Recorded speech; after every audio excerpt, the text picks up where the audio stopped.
Kikariki!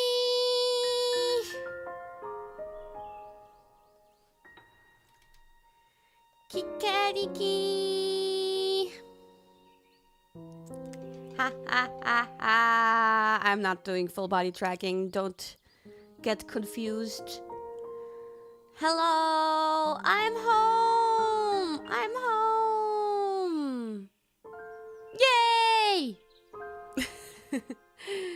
Hello everybody! It is Takanashi Kiara 帰ってきました。家に帰ってきました。It's so nice being back, especially because now I know I'm staying for a while. Because last time it was like, yeah, I'm back, but not for long. この前の旅行から帰ってきた時は、帰ってきたけどまたすぐ行っちゃうねっていう意識で来たね。Yeah, but now I am here. I am home. And I'm here to stay for a while. Not like endlessly, but yeah. Yeah. How are the cats? The cats are doing good. They were taken care of really nicely. You know, I can always rely. And yeah, they're really happy. We took a nap. Because I arrived home today. Actually, that's kind of crazy to think about. Today! 今日帰ってきましたね。This morning, now it's already 8 p.m., but I think I arrived like sometime 7, 8, 9 a.m. in the morning. Everything went well. Everything went well, everything went smooth. I upgraded myself to business class, so it was really comfy. It was actually kind of short. I'm used to like flying to Japan a lot, which is like always like 11 to 13 hours. Yeah, depends really, but 11 to 13 hours-ish. But East Coast to Austria is really short, especially because like the way back is shorter than going to the East Coast, as you may know, if you're like smart, unlike me. Then you can explain this. I mean, I know, like it's like something. I mean, they did say they have a lot of wind, Rückenwind, a lot of wind in their back, and they can go faster that way. But it's just the world spins. Is that really why? Is that really why? I mean, the winds surely help too, but no, but why are the winds always better on the way back? Cause like the flights, that's a different direction though. Cause when I fly to Japan, the flights are always longer. Like not just like spontaneously longer, but no, they're always planned to be longer. And then back, which is towards the west, back is always shorter. West, right? Or am I mixing things up? In any case, going from the East Coast to Austria, which is going to East, is shorter. Well, then it's shorter. Then it can't be. And then I'm probably mixing things up. Then flights to Japan are probably shorter than flying back to Austria from Japan. Probably. I'm just mixing things up right now. Hell yeah, jet streams, baby. Leaving on a jet plane. I'm leaving on a jet stream. I'll probably faster than schedule. Yeah, my plane was like late and stuff, but then they made up in time thanks to even more amazing winds. Like, we actually made up the time, I think. And it was like 1 hour earlier than schedule. You know, 1 hour less flight time. Approximately, which is kind of crazy. That's kind of crazy. That's a win. Yeah. Yeah, so flight to Netherlands was also quick. Nice. Yeah, I'm really glad. that this is over. I mean, it was really nice to experience, and like part of me, of course, was also gonna be like kind of sad too. I was sad, but then Raula cheered me up. Getting like when I got really like sentimental, but that was more in a sad way. Not I don't know. But wah wah wah wah wah wah, it's so sweet. Best cat. Was that a cat? Yeah, Smoothie is help. Smoothie, what do you want? Smoothie, what do you want from me? She's needy right away from the beginning of me being back home. 早速猫がかまってちゃんしてます。My baby, what's wrong? So today I'm going to talk about my adventures in New York. Yeah, she heard cat talk. Yeah, I guess she's like, what do you mean? You left me here and went to New York just to hang out with a different cat? Yeah, you're right. You're right, Smoothie. Meow. I'm sorry. I'm sorry. Forgive me. I'm sorry. Okay. All right. Yeah, so I'll talk about my adventures in New York. What are you trying to get out of my suitcase? She's like pawing into my suitcase. Meow. Okay, she gave up. Yeah, cheating. Oh, I'm such a cheater. I'm like a serial cheater. I prepared a few pictures that will also hopefully help me go through this chronologically and without too much confusion. Why is my hair going into my body? Go away. Go away. Go away. And yeah, we'll talk about it. And then maybe at the end we can write some super chats. Also, I do want to kind of make a schedule for the rest of the week. So I probably will get to that after the stream. And then you know what we're gonna do. But my plan is basically to speedrun Hollow Knight until Silk Song comes out. But before we do that, I think I urgently need to play Blueprints tomorrow. I'm sorry. I'm craving it right now.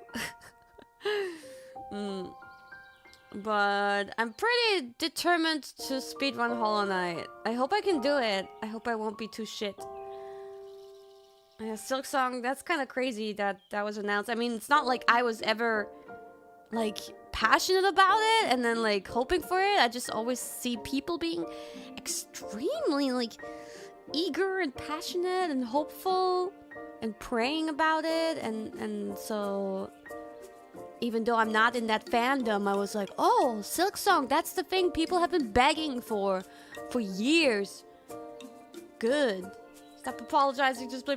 Thank you. No, I don't know. Like, I hope most of you guys still enjoy it. I'm just really addicted to it. I know there's a few people who are sick of it, but I gave you, like, okay, I was spamming it for a while before I went to Japan on my previous outing, but then I spaced it out, okay? So you have no more to complain.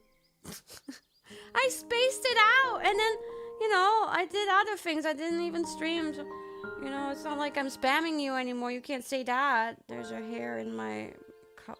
Actually, well, that's not even a cat hair. Is that just... looks like a... Ooh. Yum, yum, yum, yum, yum. Okay, thank you for understanding. Actually, Crony is also really into it. She just doesn't play it as much as me. But we talked a little bit about Blueprints. And she's like, yeah, I want to play more. I want to know the ending. So I was like, please play more. Crossody, I'm waiting for your Blueprint stream. I beg you. She's like, yeah, I will. I think I will.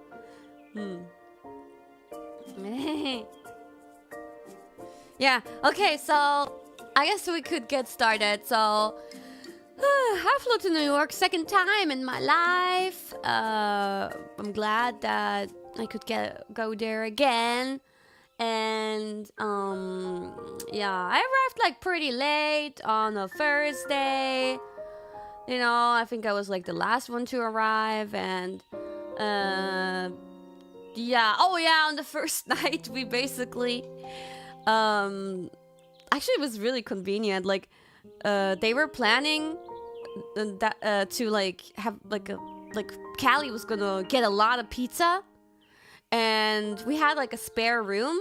I feel like we always have a spare room because of Fuamoko, because they always get 2 rooms even though they don't need 2 rooms, so we always have a spare room that we all just use to hang out. Actually kind of great. Yeah, so actually really timed well. I arrive, and that's also kind of when the pizza arrived. So I go to the spare room, and there's already a bunch of girls, but it's a pretty small room, so we were like all like on top of each other. I know you are getting excited by what I just said, but there was no choice. Like yeah, there was really not much space. Noise complaints. Honestly, I constantly felt bad about the noise, yes, but the hotel was noisy in itself, or causing noise in itself. But anyway, so it's like fighting noise with noise, or matching the energy of the hotel. We were just matching the energy of the hotel. Yeah. Hi, Smoothie. Welcome to the table. You have something to say? You're so hairy. Excuse me, she's in front of the camera. Would you please step one more step away from you? You can walk over here, that's fine, but just don't cover the camera, please. Please, Smoothie, you're standing on my keyboard. Normally you have the courtesy not to do that. Okay, she did a U-turn. Okay, there we go. She's parking herself. Perfect car. That is such a car thing to do, Smoothie. Yeah, I'll give you some pets so we can get rid of your excess hair. So, city that never sleeps. Yeah, that's what they say about New York, huh? It definitely felt very different from... It's a whole different world. Like, just 2 weeks ago or so, before New York, I was in Washington. Which is also on the East Coast and not even that far. Washington, D.C. It's not even that far from New York. And it's like a whole different world. Washington was definitely sleeping. New York was not. So yeah, we were like, you know, the people who weren't dead from travel and like sleeping, catching up, trying to fix their jet lag or trying to make it worse. Those people were like not there, but a lot of us were there on that first night in that one hotel room eating pizza. There was pineapple pizza. I didn't even ask for it. It was just there. Yeah. And it was huge. Like, that was way too much pizza. We had way too much pizza. I think we had a lot of leftover, probably. But it was, like, square. And the cuts were square, but the overall pizza was also square. Is that a New York thing? I don't know. Was it a New York pizza? Like, the girls were asking, is this New York pizza? I don't know. Don't ask me. It was just like a normal pizza. Not really that good, but... And on my pineapple pizza, there were pepperoni. And they were kind of spicy. Sicilian style. You say that just because it's square? I'm sure there's a lot more to Sicilian pizza than it being square. Like, surely the texture of the dough and everything is important. Ah, the pepperoni. Yeah, the pepperoni was a bit spicy, so I ate a few, but then it was building up, so I gave my pepperoni to Risu because she was like sitting in front of me. And yeah, everybody was like sitting on the bed or on the two chairs that we had, or standing around, and yeah. It was very tete, very wholesome. Everybody was excited to see each other. I saw a lot of Crocs laying around. I'm like, what the fuck? Everybody's like actually wearing the same Crocs. And okay, I'll give that to you. Those actually do look kind of stylish and comfy. I'm like, fuck. Why don't I have Crocs? No, stay strong, Wawa. I don't like Crocs. I don't like Crocs. Stay strong. How many Labubus? Oh, so many Labubus that Callie asked us to not say how many Labubus. That's another thing. I guess I'm not joining in. Definitely a lot. Definitely an obsessive amount of Labubus. It was the first time that I touched a Labubu.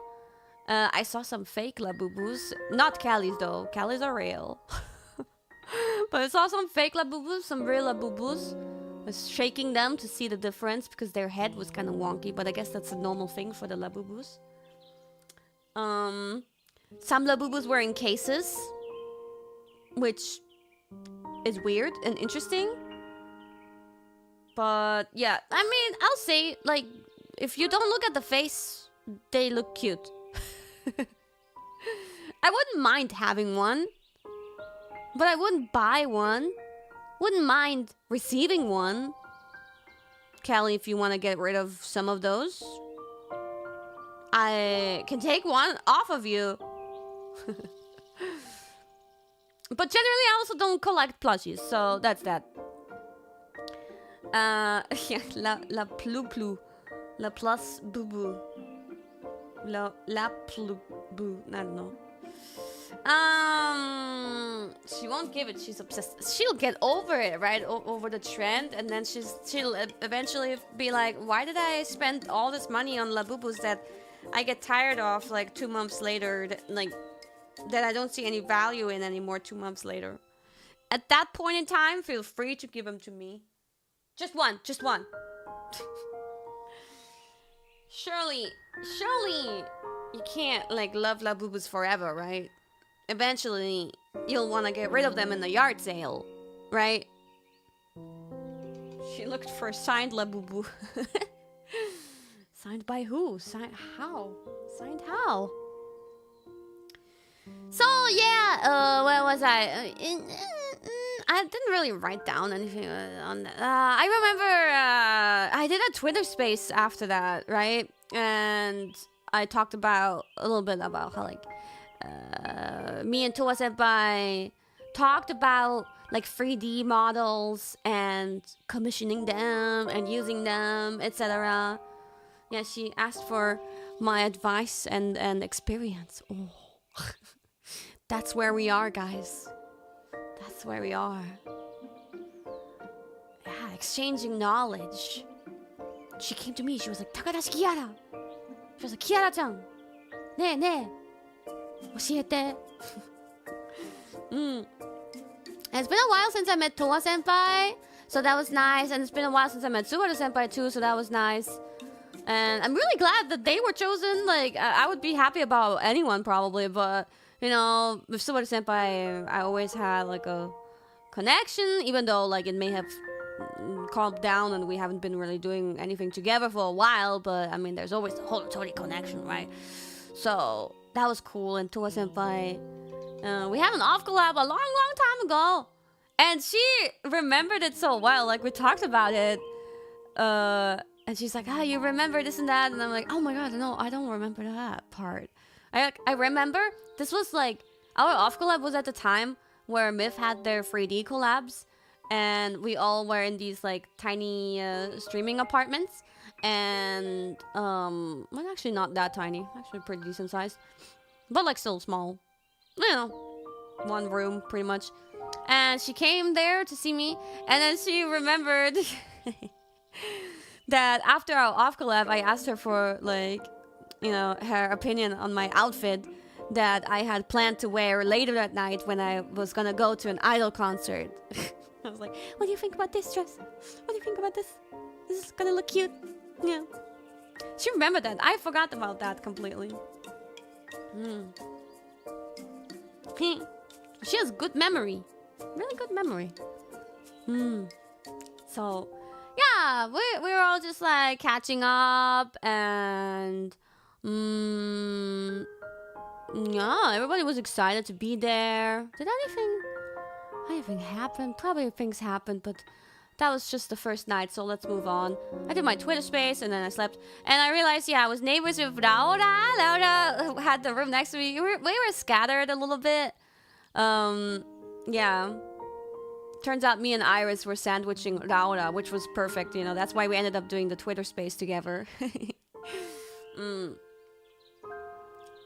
Yeah, the neighbors, once again, like, it's just meant to be, but she rejects the name, The Neighbors. It sounds like a video game or a movie, but she rejects it. She doesn't see it that way. She's still, like, eagerly looking for a couple name, and she looked at all the suggestions, but we're still not sure. It's not generic, it's iconic. Chicken parm? She didn't like chicken parm. She kind of likes, she likes fire pussy, but she's aware that might be problematic.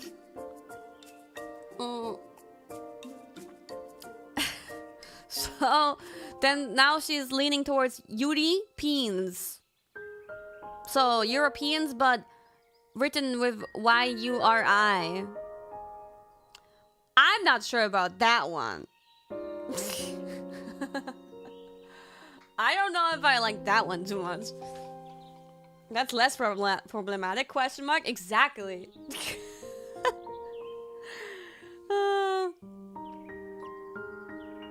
Well, we'll consider more options. Please, if you have more ideas. Rauda made a tweet about, like, looking for name ideas, so please reply to it. Yeah, then I slept, and next morning was Friday, and bunch of things were done on Friday, such as, wait, let me, right, Friday was the day of, like, musicals. Almost everybody went to a musical. Last year, I remember, like, Suisei Senpai and like Bae and Suisei's sister and one more member, like Iris or so, I don't know. They went to a musical, and at the time I was like, oh, that's so smart. Like, I wish I could, like, have thought of that. I'm in New York and I'm not going to a musical. Ina, right, Ina. So I was like, next year I'm gonna go to a musical. And so at some point, basically, so Crony, this is how this group came together, but Crony deliberately blessed me because she said, let's hang out in New York, you and me, one-on-one. Like she wanted to have a date with me. And I'm like, oh my god, okay, hell yeah. But we had a limited time, you know, limited amount of time in New York, and of course everybody wanted to spend a lot of time with each other, and Laura wanted to spend time with me too, and I wanted to spend time with Laura too. So then eventually I asked like, Crony, okay, so for our date, like, should we go to a musical, and like, should we bring Laura too? And so then we had Crony, Laura, and then I figured, I found out, I don't know, was this really the right timeline? I don't know, but Ame told me she's flying in, and she wants to, like, see us all, because we were gonna have, like, an after party, and she was gonna come to the after party, but I was like, oh, are you free to, like, do you want to come to the musical with me and Crony and Laura? So she said yes. So I organized a musical date with Crony, Laura, and Ame. Yeah. There was like another musical, like simultaneously. Callie organized the group for a different musical. I'm not gonna say which one. They can talk about that if they want to, but I wasn't interested in that one. There was one that I wanted to see, and I looked for people to watch that one with me, which was Moulin Rouge. Wait, I need to start. Wait, I'm already ahead. Okay. Sorry. See, I should use the pictures. I should use the pictures because we gotta go chronologically. Here, I'm getting assisted by this. Very, very lovely. Going a little bit back. That day was so busy. Friday was so busy. I did some work. Not just this panel, but before this panel, I did something in New York that I won't be able to talk about until maybe a few months later. But it's gonna be like a collaboration sponsorship kind of thing. Can't say much at all, anything really. But it was something that worked out nicely in combination with me going to New York. So look forward to that. But I did that like early in the morning. And then after that, I went to do this thing. The booth that we had in Anime NYC. Once again, very lovely. We had, once again, like a streaming setup. And a big screen. And you guys could come to. And there were a few panels. Last year, I couldn't do anything. It was just like too busy for me to partake in it at all. But this time, me, Reine, and Bijou, we did a Rate My Karaoke panel. And the attendance was crazy. There were so many people. Whoa. Thank you guys, everybody for coming, everybody who came. I almost wish this would have been streamed. And yes, oh my god, 2 birds, 1 stone. We did not like think of that in a moment. I read people commenting that afterwards, and that's actually genius. Yeah, 2 birds, 1 stone. Really nice. Smooth. Genius. I don't know if 2 birds and 1 stone will do things together again. But if we do, then we gotta use that name. So basically, you know, often we sing for you guys, but in this case, we had a microphone where you guys would like sing into. People signed up to sing hololive songs for us. And then they came to we hand-picked randomly. Totally randomly. And when your name was called, because you had signed up, then you would come to the front and you would sing up to the first end of the first chorus. And everybody was singing along. By the way, the lyrics were on the screen, so it was like a proper karaoke. And yeah, everybody was singing along. Everybody. When I say everybody, it was everybody.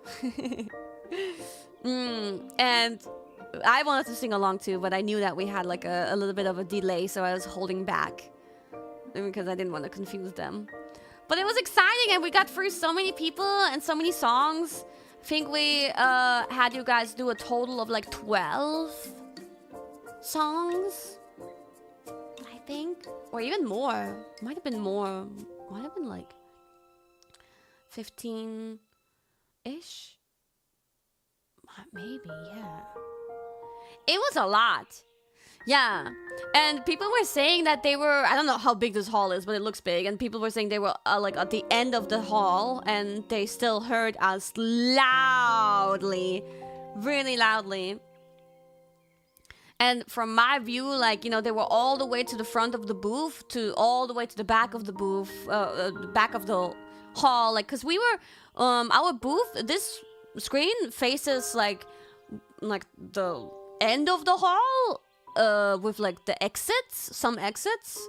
You know, I never went inside this hall, so it was hard really for me to understand what's going on. But, yeah, it went all the way, like people were standing in the doors watching us, like squeezing in as much as they could, and like it was like fanning out to the sides as much as possible too.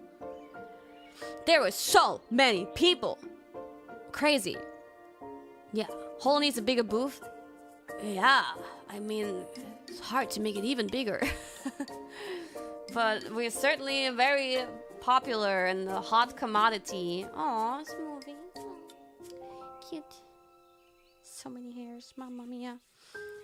But that was so much fun. I had fun, like, seeing you guys singing the songs that you're passionate about, and everybody was also passionate. So this was like a warm-up for the concert, and it felt like day 0 of the concert. It got me pretty excited for the concert.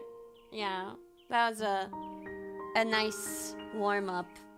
Should have been in the proper room. Honestly, yeah, this would have been great in a panel room also. Although,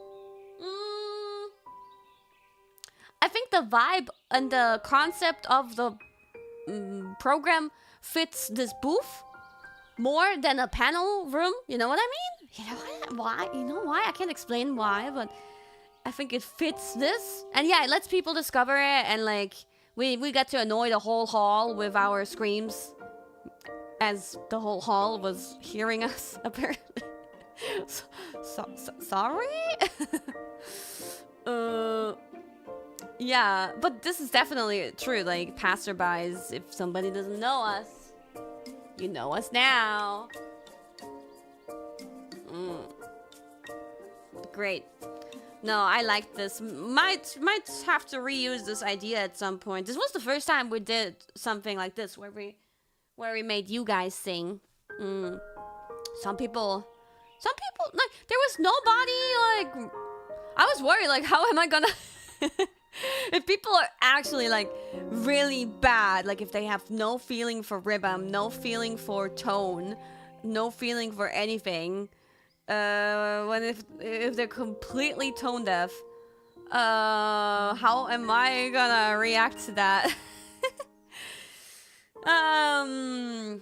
The crowd really helped with that, yeah. Surely they helped, like, you know, when you're nervous, and the karaoke track doesn't have any backing, you might, like, lose it completely, like, lose the melody and everything, but the crowd definitely always helps them with that.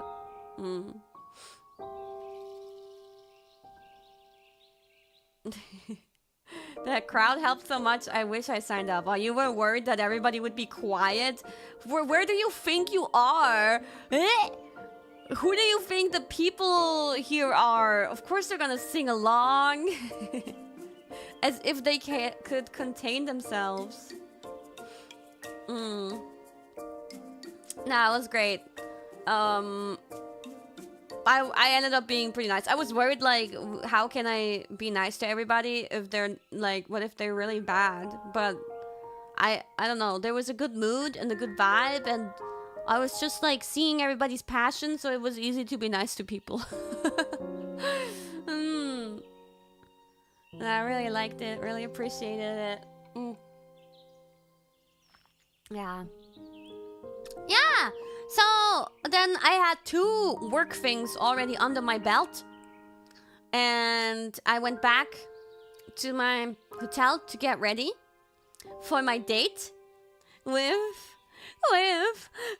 Well, first there was like a pre-musical dinner. It's kind of awkward because after the musical would have been kind of late. Before the musical was extremely early.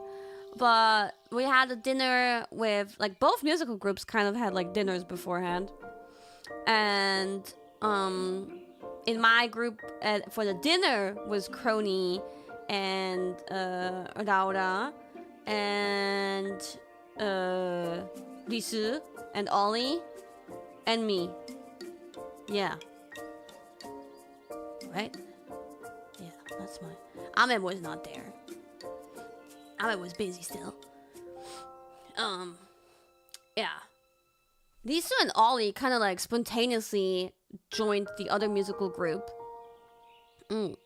But I noticed they didn't have any plans, so I was like, do you want to come join our dinner? Come over.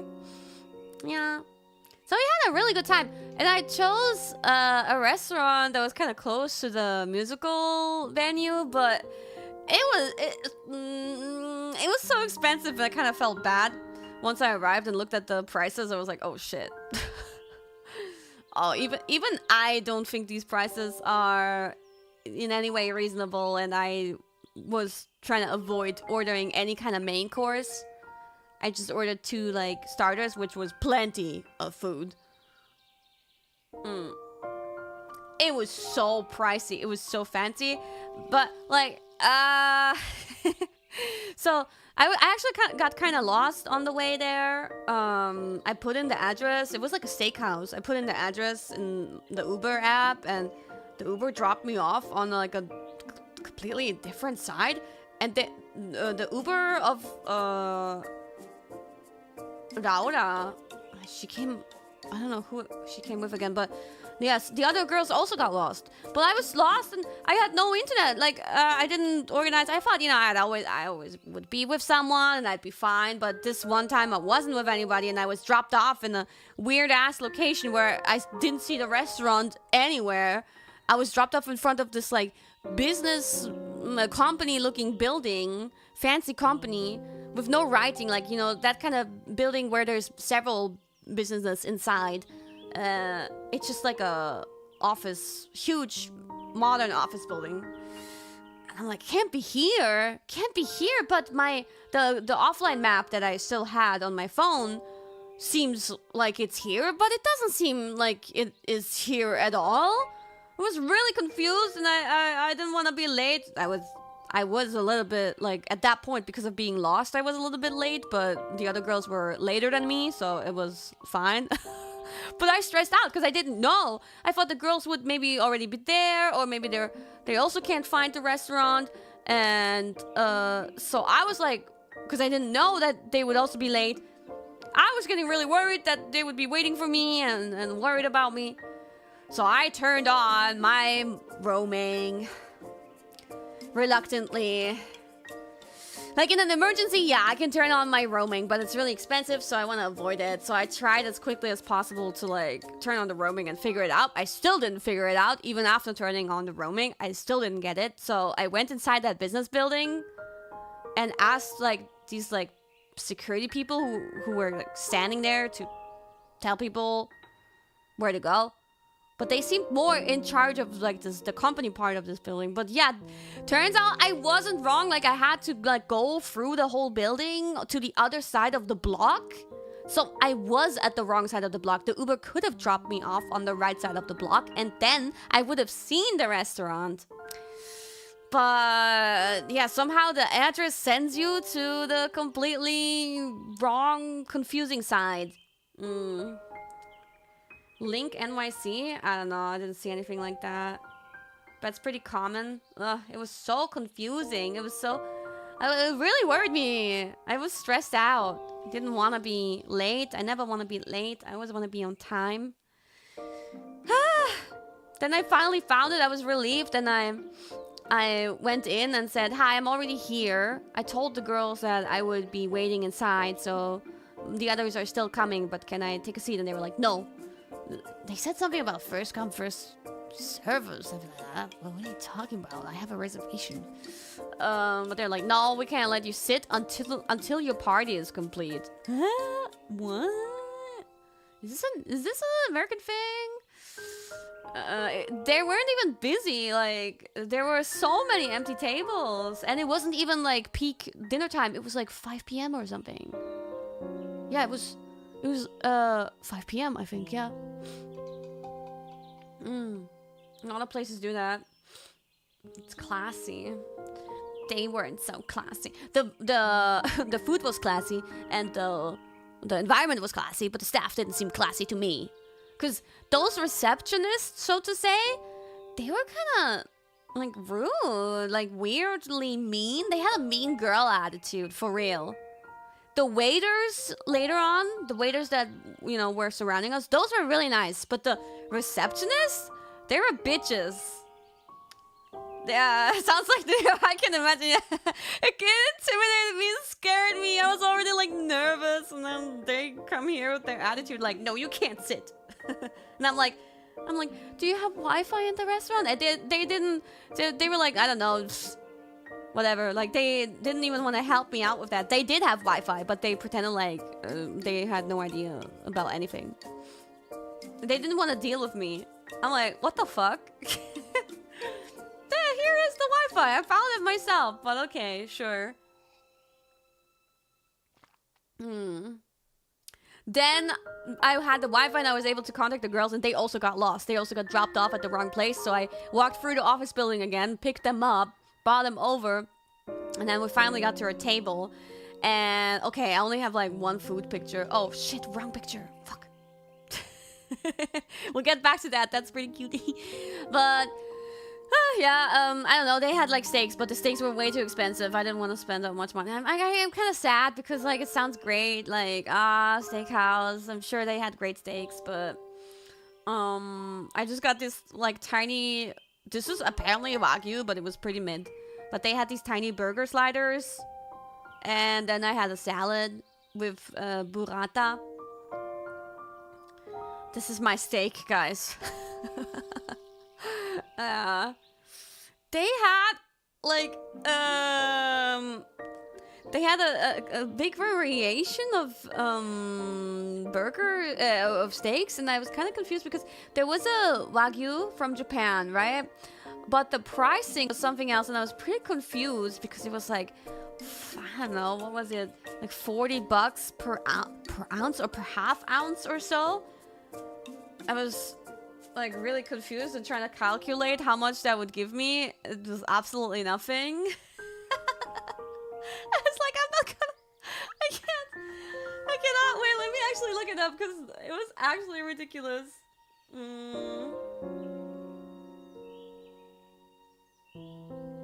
Which one? Ah, this one. It's a pretty fancy place. It's called STK Steakhouse. In case you're curious and want to go there and spend a lot of money next time you're in New York. Let me look at their menu here. This is like happy hour stuff. And then here's steak. Okay, so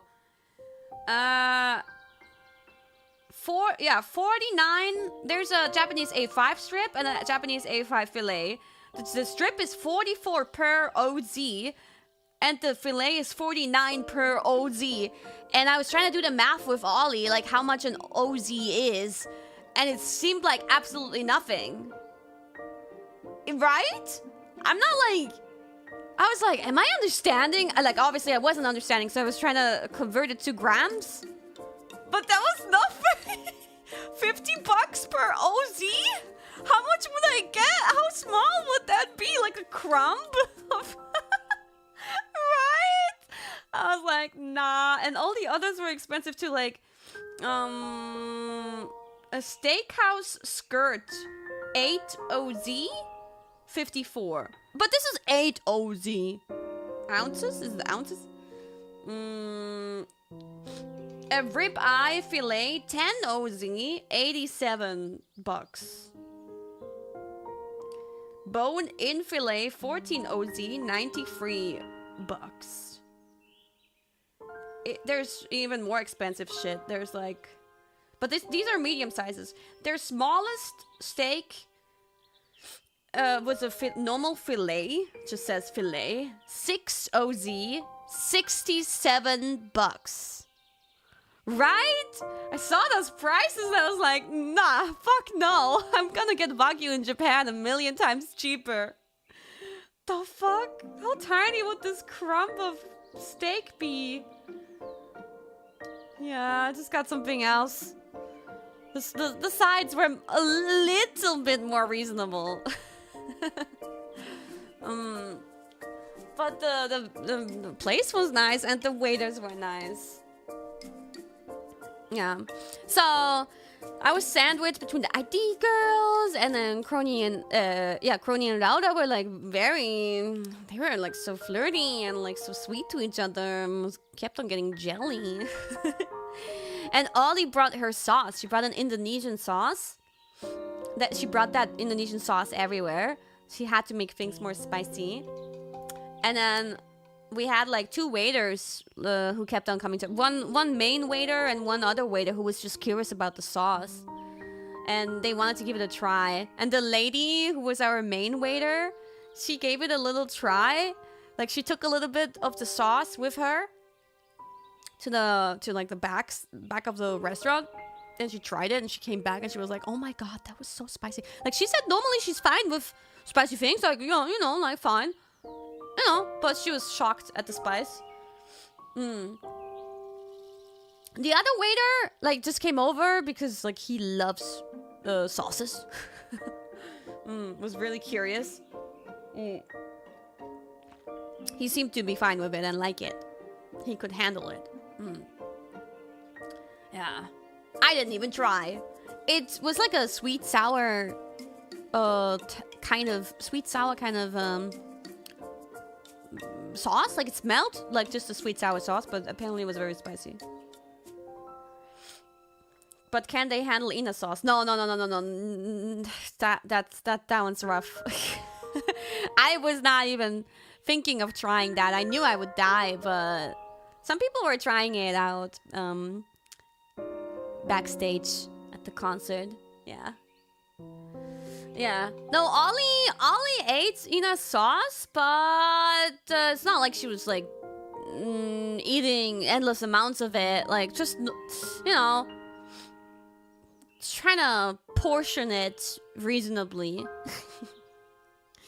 But yeah, we ate at this restaurant, and then it came to payment, and we figured we probably don't want to annoy this fancy restaurant with splitting the bill.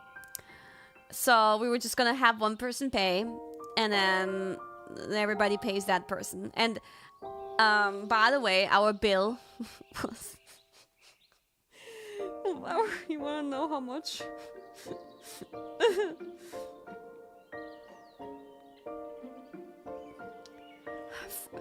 Well, with tip, 400. No, we kept it reasonable. No. Obviously we're not gonna order endless. Like, we see the prices. We're holding back. This is us, like, very much so holding back. 400. Yeah. No. With tip. Not tipping. 400. Yeah, you thought it would be worse, huh? Right. You could do a lot worse in this restaurant. If you wanted to. Most of us just ordered sides. No alcohol, no. None. I think we all just drank. Yeah, we literally all just drank water. $400 without any drinks. So then I'm offering, like, okay, I will use my debit card because I don't have a credit card. And the thing is, sometimes it doesn't work in America. I had times where it worked and sometimes it didn't work. So I give my card because I'm the most senpai. Actually, no, I wasn't. Lisa was the most senpai. But I was like, I'm gonna do this. You girls can pay me later. But it didn't work, and I tried a few times and it didn't work. So next, Crony tries, but she has her card only on her phone, like a digital card. She tries, and I would think, like, you know, she's like, she lives on that continent, right? So surely it would be fine. But no, hers didn't work. No matter how many times she tried. And I also tried, like, sticking it in and just touching and so on. But nothing worked. We were, like, starting to sweat a little bit. And then, yeah, I think she also had a different card. I don't know. We were trying different things. And then, yeah, Risu finally saved us. Risu saved us. Risu's card worked. What? I was like, what? Your card works, but mine doesn't? Fucking Austrian debit card. Risu saved the day. We were, like, really getting worried about it. Damn. I need to pay her back still. Sure. Thank you, senpai. Thank you.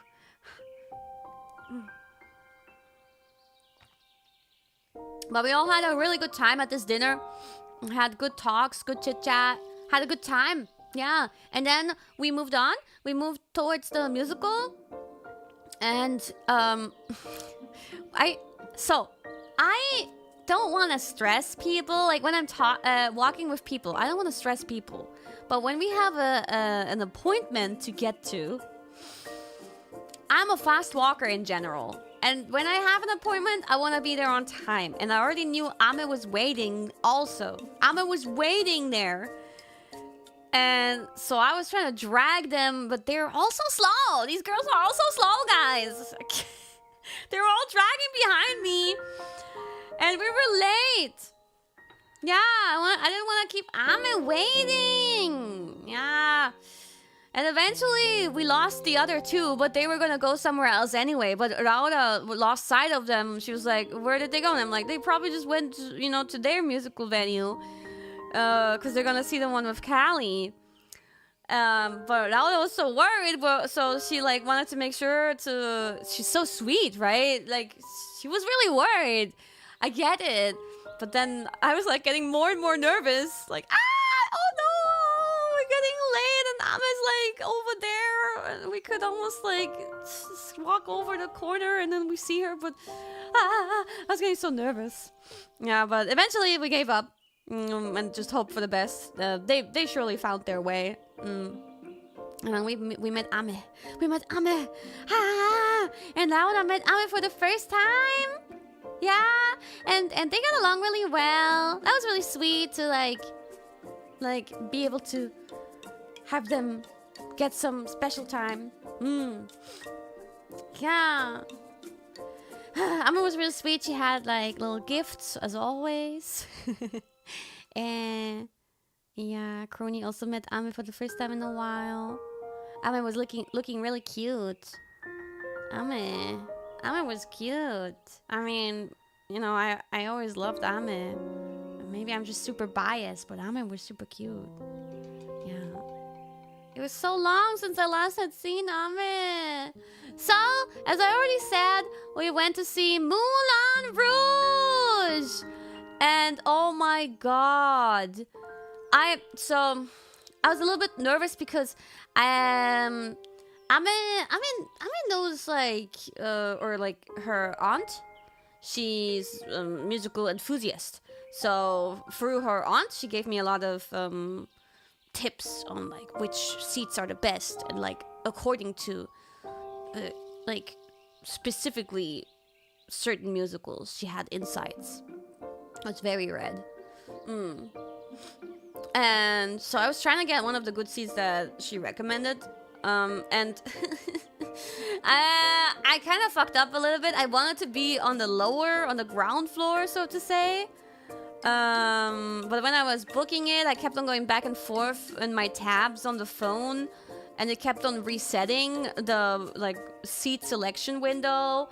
And eventually I got really confused and I accidentally booked like the mezzaninum or whatever seats, which also were recommended though. The aunt also recommended some seats there, and I was pretty close to those. Like, we were like third row or so in the middle, which, as you can see, we had a great view. Although this is a view of standing up, and throughout the whole musical, people were sitting down, so we didn't really see this like front stage, not the floor of it, but when performers were on it, we saw them up to like their waist or so, which was good enough, honestly. This was a good view. We had a really good view of the backstage, which the main stage was the most important anyway. A really clear view, and in the middle, and look how amazing it looks. There's like a fucking elephant, and when we started getting seated, there was already like music playing, and the closer we got to the starting time, the more performers started coming in elegantly, slowly, getting in position achikochi, like here and there, like next to the elephant up there in that cage, and then on the left side, like everywhere. They were going everywhere. They were going on the stage, like slowly taking their position, and like they were already role playing an actual elephant in the room. Yeah. And they were getting in their role, and they were making out, and some guy was smoking. Yeah, all kinds of things. So it was like warm-up time. And the other girls also seemed pretty happy with the seats, so I'm glad, even though I fucked up, it was good seats. But one day I want to be on the lower floor and see it from that angle. But yeah, everybody was impressed by like the atmosphere. It was beautiful.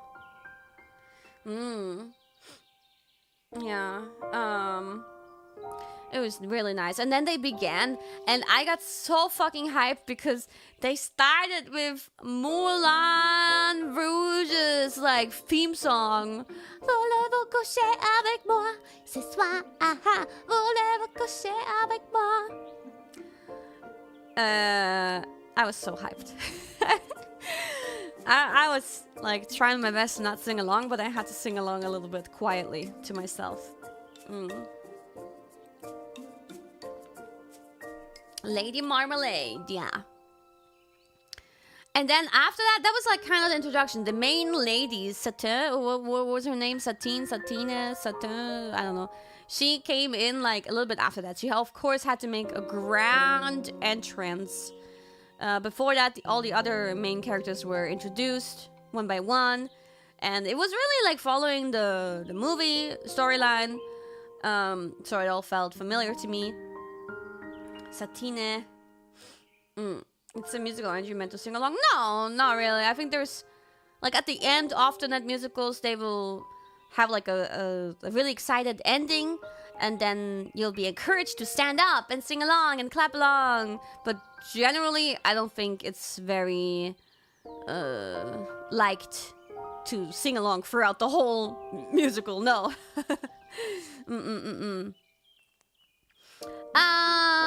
Yeah. And then she had this grand entrance. She came down from the top of the ceiling on like a chair thing. Oh, and it was beautiful. And she was like gorgeous, and the spotlights were all on her, and she was slowly coming down, and it was a magical moment. And they used that like twice.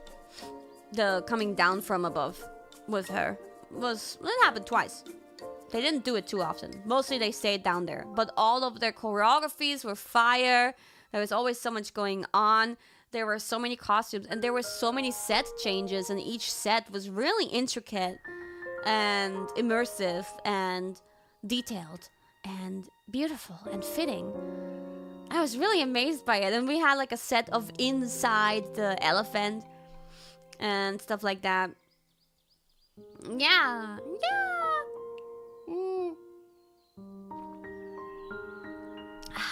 So this was amazing. I loved every moment of it. I was so excited. And like, one thing though, that, well, Ame was a little bit perplexed, I guess, about, because she hadn't, I think she said she didn't see the movie, or did she? No, she didn't see the movie. Rauda and Crony knew the movie, and Ame didn't, I think. Yeah, Ame was new to it. She didn't know the story. But she was like perplexed that they were doing so many covers. That like everything was a cover, and she was like a little bit like I don't know, this is like throwing me off a little bit. I was like, that's the thing though, that's the thing, and that's what's so exciting about it, because you can vibe along because the songs are familiar to you, right? But yeah, I can see the other POV of like, oh, it's a little bit weird because like they at one point, so they sang a lot of the songs that were in the movie, but some of the songs were new songs that weren't in the movie because the movie is pretty old, and I guess they want to make it more like relatable or whatever and modernized. They kept some songs, but they also added some songs. Like they freaking added Lady Gaga song. Which one was it? Was it Bad Romance? Yeah, because they were like, ra ra ooh la la, ga ga na na na, ga ga ooh la la, what's your bad romance? Yeah, I think they sang Bad Romance. Yeah, even I found that choice a little bit bleh, because they're like ga ga ooh la la. Pfft. The other new choices were fitting, I would say, though. But I understand how something like ga ga ooh la la is a bit weird. That's the one song where even I was like, yeah, but it was still fun because I was vibing with every song, honestly. I was vibing with everything.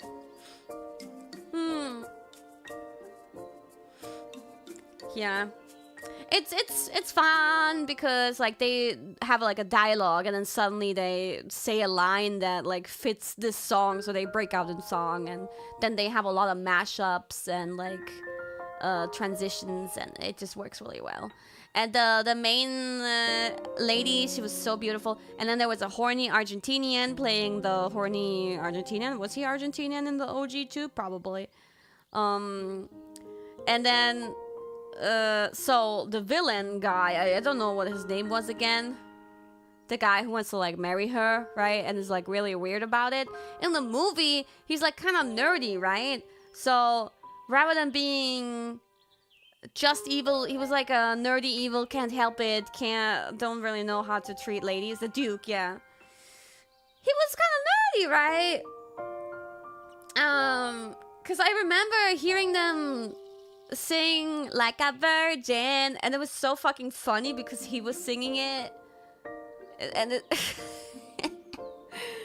I was hoping they would sing it here too, but the thing is, the Duke in the musical was not nerdy at all. He was like really handsome and cool, and he had this like really villainous evil vibe, but like more in a badass cool way. And yeah, way more masculine, and I don't know, he just, that actor, like all the others I was fine with, but this one, I was like, nah, that didn't fit. Like, he's kind of sexy, I guess.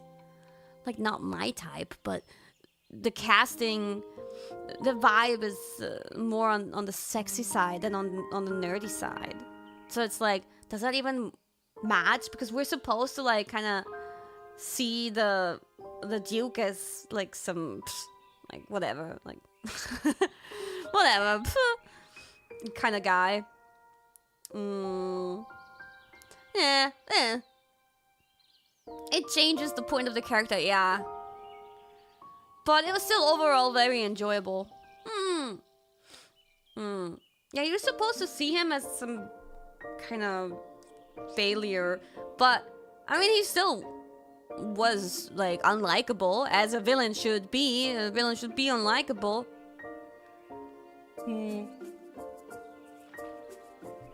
Sometimes, but I guess you could probably say this about the movie too. Sometimes it's a bit cringe when it's like, you have to be with me. You're in love with someone else, but you have to be with me. You have no choice. You're mine now. Blah, blah, blah. That kind of like writing feels kind of cringe to me, right? It was very much like happening here, but yeah. Besides that, it was marvelous. It was beautiful. It was so enjoyable. I had so much fun. Yeah, and I think the other girls also had a lot of fun. They really liked it, especially Laura and Crony. I'm glad they were also really into it. Because, I mean, I chose Moulin Rouge, but I asked them if they want to see it. And they already knew it. So, like, the movie. So, perfect. We had so much fun. Yeah, so after that we just separated because it was pretty late.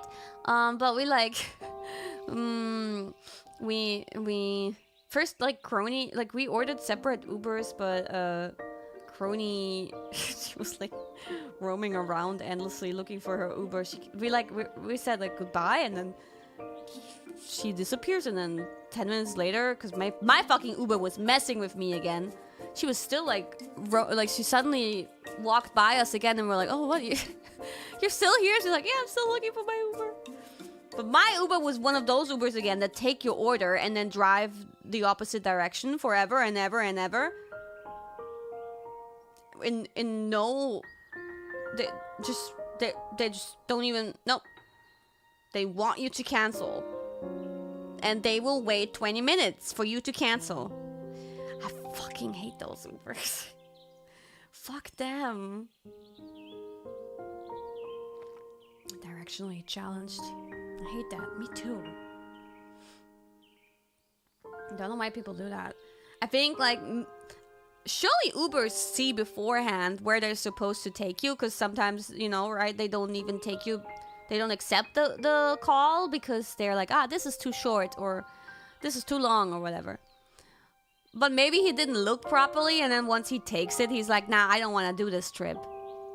And instead of him canceling, he just waits it out for you to cancel, I guess, because he would have to pay a fee, maybe. I guess that's the only reasonable explanation for me. Yeah, they get penalized, I guess. But like, I'm waiting, because for a while it still looked like he was coming towards me.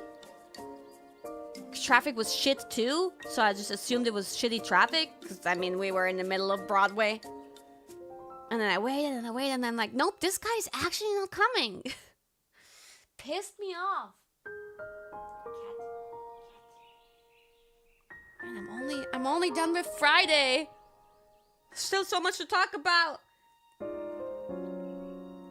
No, this time I only Ubered. Last year, I felt, cause I had Kiara with me, on one day, so I felt, you know, pretty safe to like try out the subway. But this time I only took Ubers. It was so expensive. Every fucking trip was like $60, man. Every fucking trip. But yeah, I don't think anybody was really like. Normally we were moving as a group, with some people, and nobody was comfortable with taking subway. I think it was always safer to just, and quicker and more convenient to take an Uber.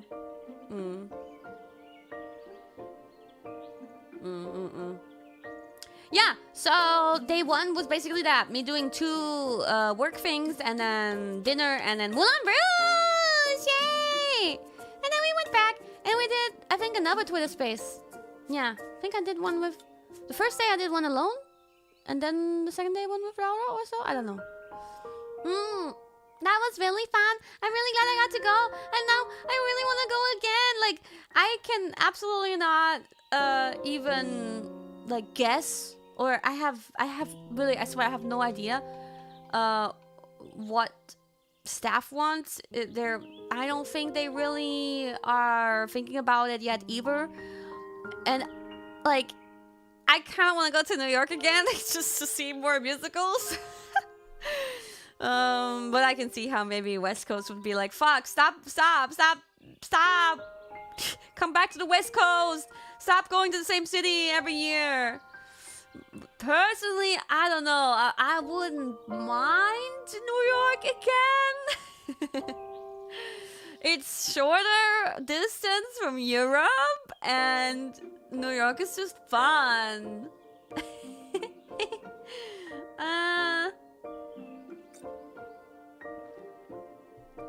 And it just works out well with Anime NYC, right? It's just a good timing, good combination. So I can't tell you about my personal, not really even a preference. I mean, I wouldn't mind going to a different city either, but I also wouldn't mind going to New York again. So, what's next? Oh yeah, okay, well, let's go back to this one picture that I wanted to show. Cha-cha-chan! Hey, I made this one without Shaggy's help. I can do this too. Try to immerse myself. So, the flower stand, thank you very much for the flowers. And everybody had a group flower stand this time. And I'm seeing some reminiscent colors in here. Blue, yellow, huh? Yeah. It was pretty big, and it smelled so good. I was like taking many sniffers. Gorgeous flowers. Yeah, everybody had one of these in the entrance hall of Radio City Music Hall, a very famous venue, very well known. Even I had heard about it and seen it before in like pictures. So yeah, we got to tour a little bit and look around a little bit before people came in, and got to see like how beautiful and huge the venue was. The ceilings are so tall, and they had popcorn. Like when we were going towards this like hall, I smelled the popcorn, I was like kind of very much in the front of the group, and I smelled the popcorn first. And I was like, popcorn? You guys have popcorn here? Can we get some later? They were like, oh yeah, sure.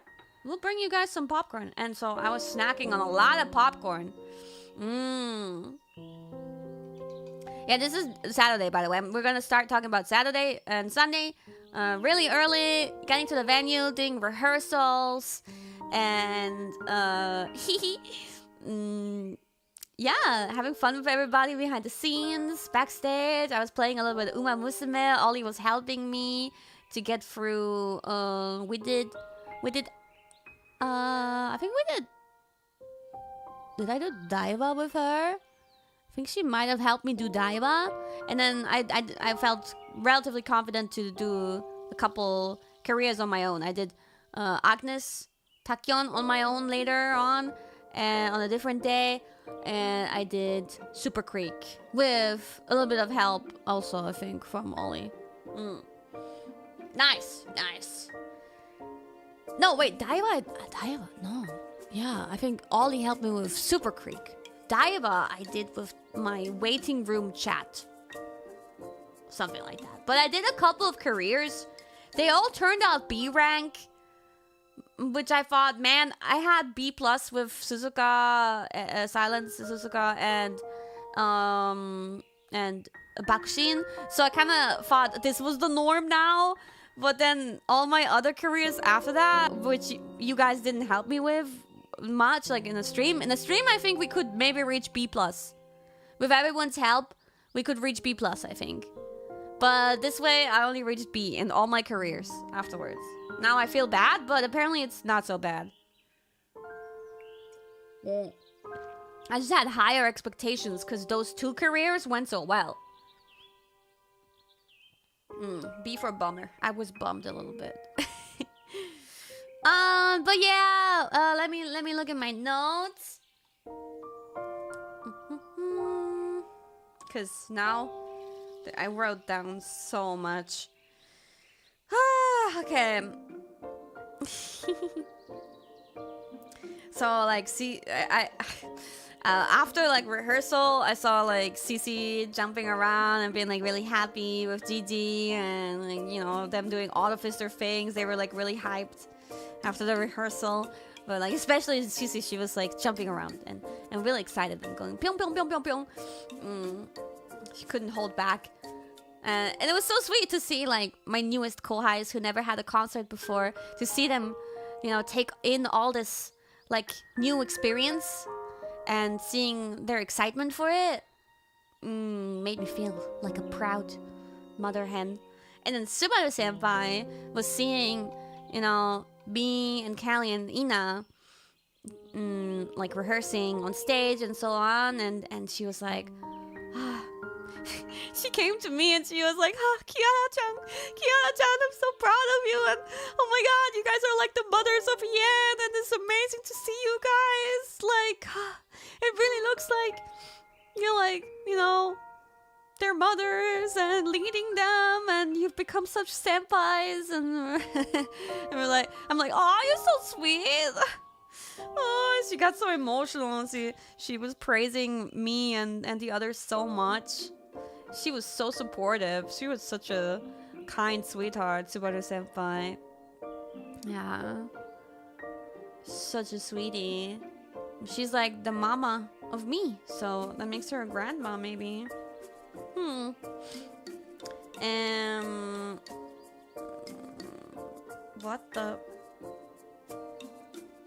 What does this note mean?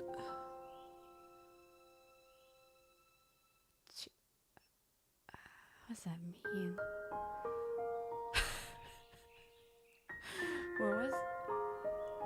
Shit, what does it mean when I wrote cheetah, like the animal? Feet, smell, puawa. What does it mean?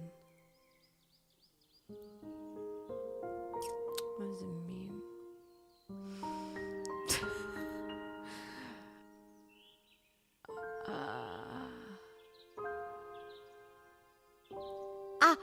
Wait, I think it's coming back to me.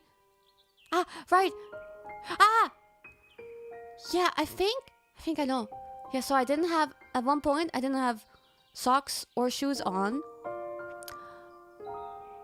White cheetah. Ah, Cheetos. Wait, I think I got autocorrected. I think it's supposed to be Cheetos. Probably? So, there were like a lot of snacks backstage, okay? And everybody was snacking on them. And I was sitting on the sofa. And there was someone between us, but there was Fuamoko like kind of on the left side, and then someone between us. It was always switching. There was always someone else between us, and then me. And yeah, I was sitting there, and I think someone was commenting on me not wearing any socks or so, and any shoes, and being barefoot. And while at the same time, like almost right next to me, Fuamoko was opening like a bag of Cheetos, I think, and and I was like saying something like, "Oh, I'm sorry. I hope they don't smell." And then immediately following up, Fuamoko is like, "Oh, stinky," or something like that. And I look over and I'm like, what? And we had to clear up that misunderstanding because I thought she was talking about my feet. And I'm like, I'm sorry. She's like, no, Kiara senpai. No, I meant the Cheetos. No, oh. She didn't even hear our conversation about my feet. She was just commenting on the Cheetos. But it was such perfect timing. Another thing with the snacks is there was some like black licorice taffies that Fuamoko found them, and they were trying to make everybody eat them.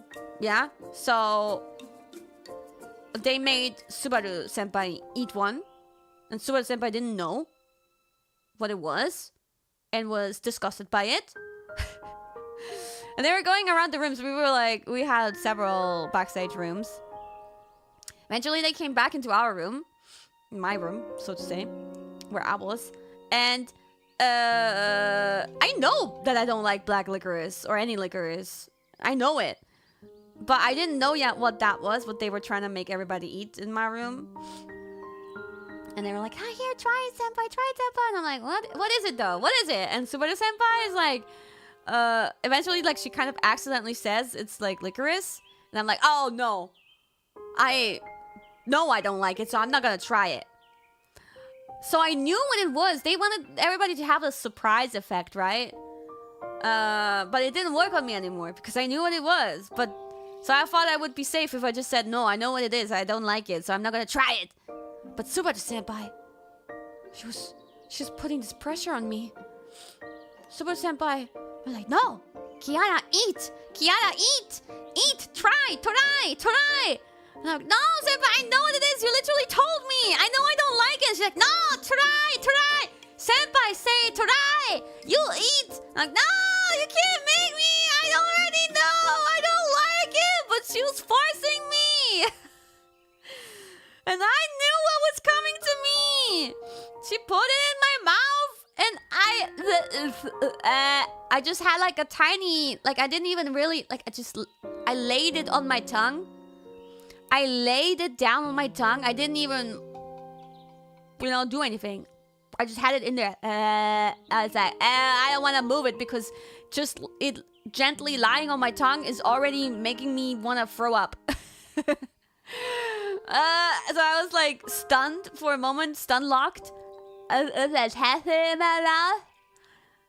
then I spit it out because I was suffering and Subaru felt sorry about it. And then I had like a coughing moment. And she's like, Kiara-chan, gomen. Bruh, you made me. And then there was a time where, I don't know, Cecilia was sitting next to me. And just like, we were chilling. And we were having a conversation. And Rauda was also in the room, I think. Yeah, Rauda was sitting next to Cecilia. I was sitting next to Cecilia. We were sandwiching Cecilia. And, like, I don't know how we got into this conversation, but we were talking in accents about accents. I think Cecilia was watching, like, a TikTok or something. from a lady who was doing German accents, and then we talked about our German accents, and when we talked to each other, we talked in excessive German accent, and just entertaining each other with that, and entertaining people who might be listening in. And then I was like, okay, how about like a French accent? And I'm saying, like, read this out, because people say I have a really good French accent, but at the moment I couldn't recreate it properly. So she was making fun of me, and she was roasting me for my shitty French accent, because it kept on turning into an Italian accent. And Laura heard it and thought, you know, I was doing my Italian accent thing again, but I wasn't even trying to. I was trying to do a French accent, but it kept on like smoothing into an Italian accent, and then I was embarrassed, because I honestly, sometimes I can do a really good French one, right? And then she does her French accent, and I'm like, that's not strong enough either, though. Like, we're trying to do excessive accents. You should do a stronger one. And she tries, and then we end up indeed also making Italian accents. So we were doing all kinds of accents, and then I had an idea, and I pitched it to Cecilia, and I said, what if we just do a stream where the whole time we speak in the strongest ever German accent? But that's just funny to me, I think. No, she liked the idea too. You guys are now like, yes, yes, please. But when we actually do it in action, it would be cringe. Guys, it would not be funny. I think. Even though the people in the backstage room, when they heard me and Cecilia speaking in the strongest ever German accent, they were laughing. But doing that for an hour?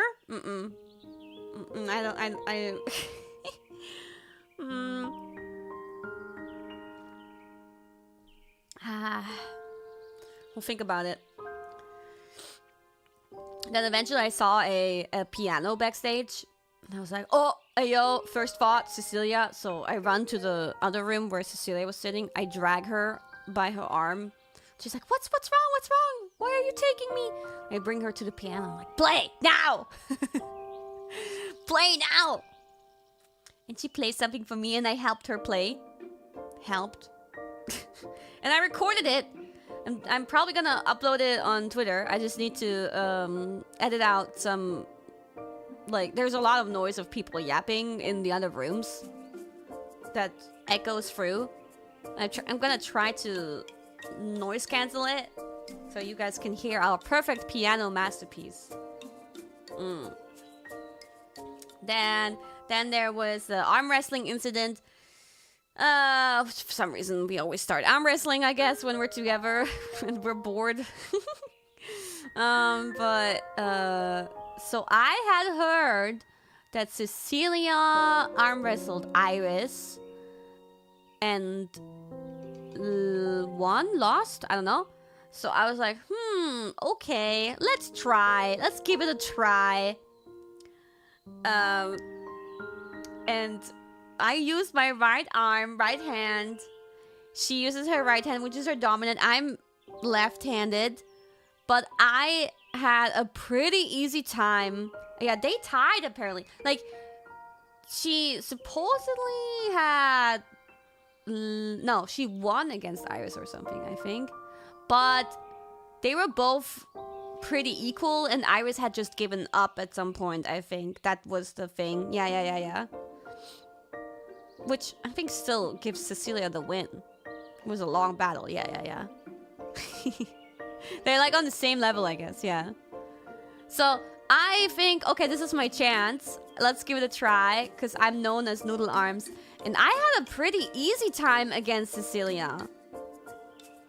I was surprised. I thought she would be stronger. So I was roasting her. And she was like, what the fuck? What the fuck? No, don't roast me. And everybody in the room was quite amused by what was happening. Me and Cecilia, I was like, oh my god, you're weak. I'm left-handed and you're losing against me. You're so weak. I'm known as Noodle Arms and you're losing against me. Oh my god. I was roasting the shit out of her. Giving mental damage and physical damage. And then I won with my right hand. Yo. Pretty effortlessly. So I was like, oh, maybe I got stronger. And Crony was sitting there too, watching us. And of course I didn't expect any chance to win against Crony, but I wanted to hold hands with her, I guess. So I was like, okay, Crony, let's do it. Because everybody says Crony's so strong, and I don't think I ever arm wrestled her. I know there was no chance, but we start arm wrestling. And I'm still on the high of arm wrestling Cecilia and winning easily, right? I'm still like living on that high. And then I'm going against Crony, and it's like not going so badly. I'm kind of keeping up, you know? And I'm like, oh, what the fuck? Like, did I get stronger? Wow, I'm actually not doing so badly. I'm saying all this out loud, and I'm just so excited. And I look at Crony's face, and she's just like, she just has the most serene, peaceful face. And I realize, oh. Oh. You're not even trying. She's not even trying. She's playing with me. She's entertaining me. So sweet of her, though. Because the moment I say that, I'm like, whatever. You're messing with me. And we stopped. I don't even think I had her defeat me. We just stopped. Because I realized what was happening. And yeah, just my high was broken, but it's okay. It's okay. I expected nothing. I was just surprised that I was keeping up, but I was not keeping up at all. I resigned, yeah. She's so kind to make other people feel like they might be strong. And she doesn't even use it like against you to roast you. Like, she doesn't want to defeat you. She doesn't want to destroy you. She wants you to enjoy this moment of succeeding and feeling superior, but you are not any of that. Amazing. Amazing.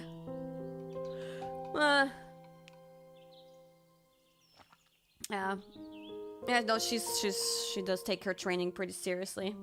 Pretty amazing. Then another random situation. You want to hear another random situation? So one time we were in this elevator. We were squeezing everybody in. But when the elevator door opens and we're about to walk in, the elevator door opens and Yago is inside. And we haven't had seen him yet, I think, on that day.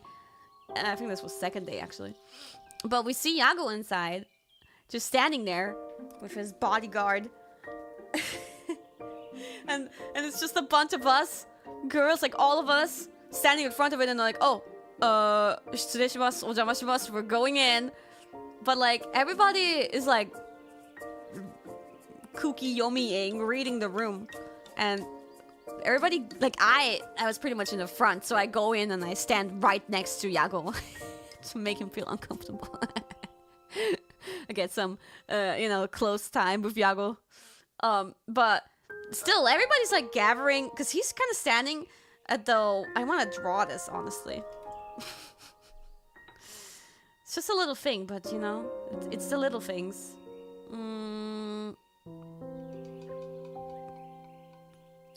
Okay, I think.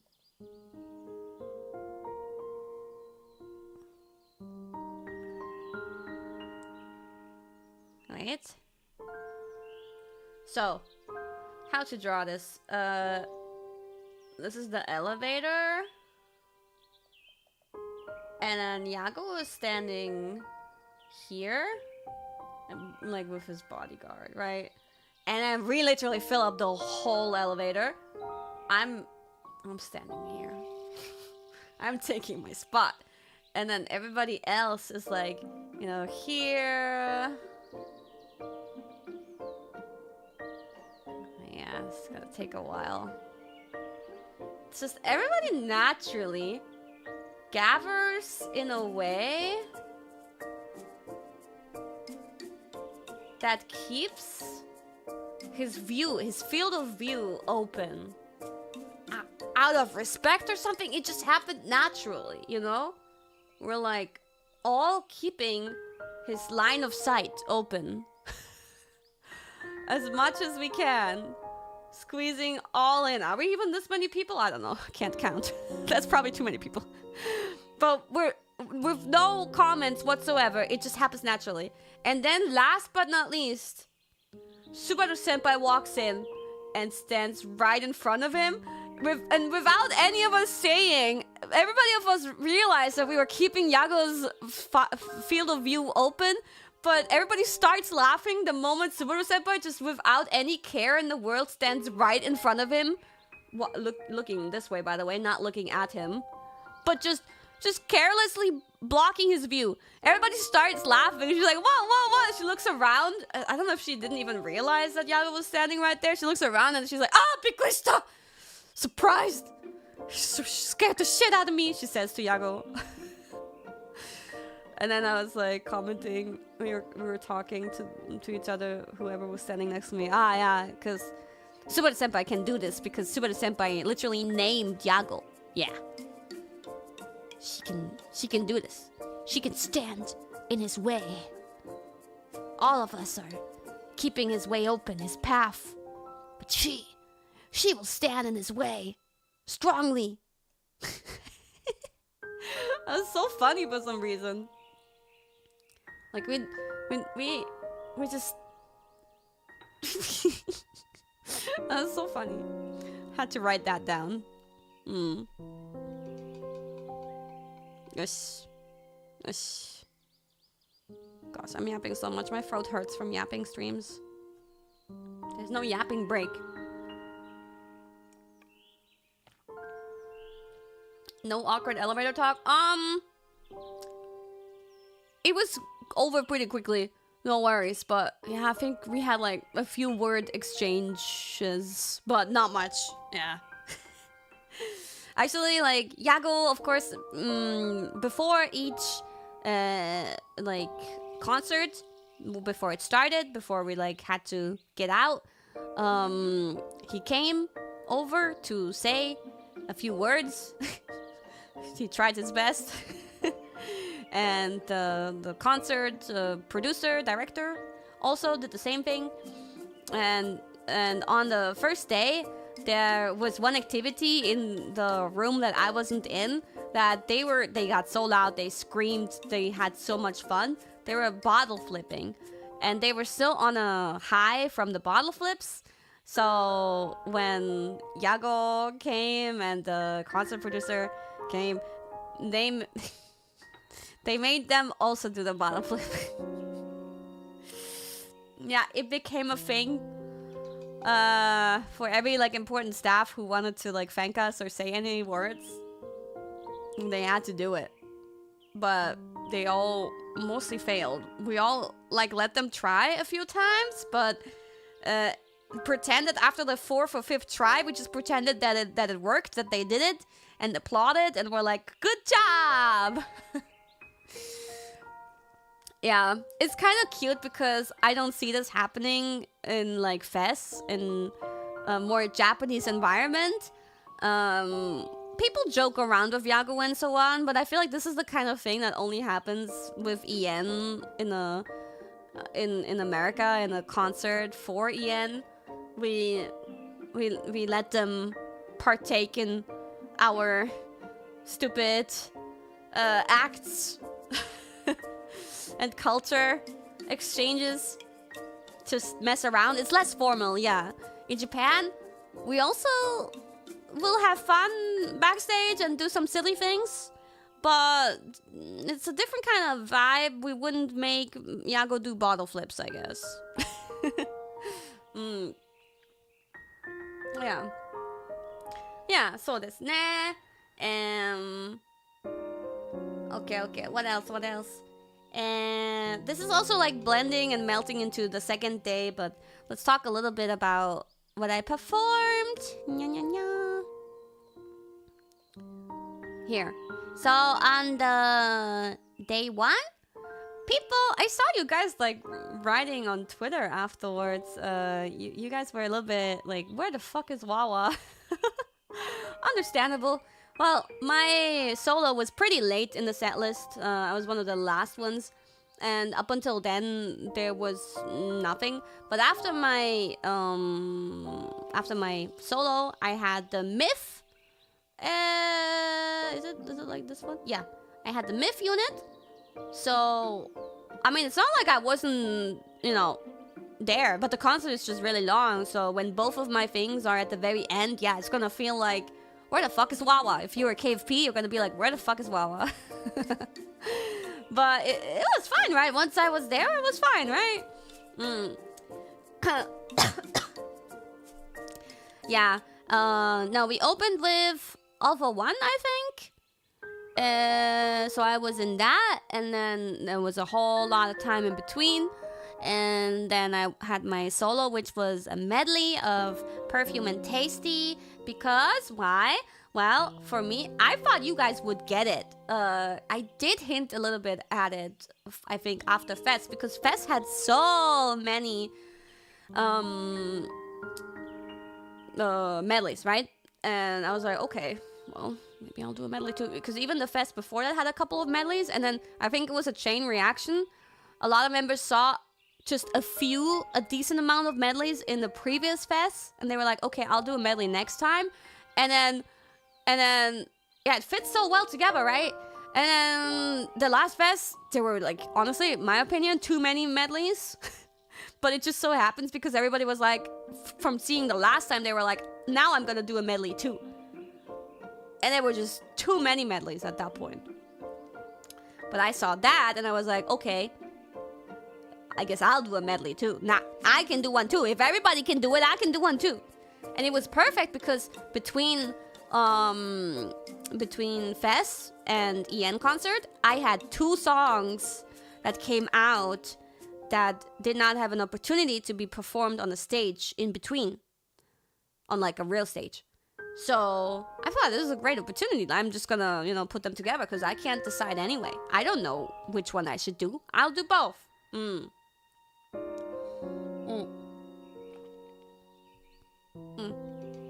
Yeah, but I had my usual producers from Asteroid. I had them put together the medley. I think normally when you ask for a medley, the concert production team will make it for you.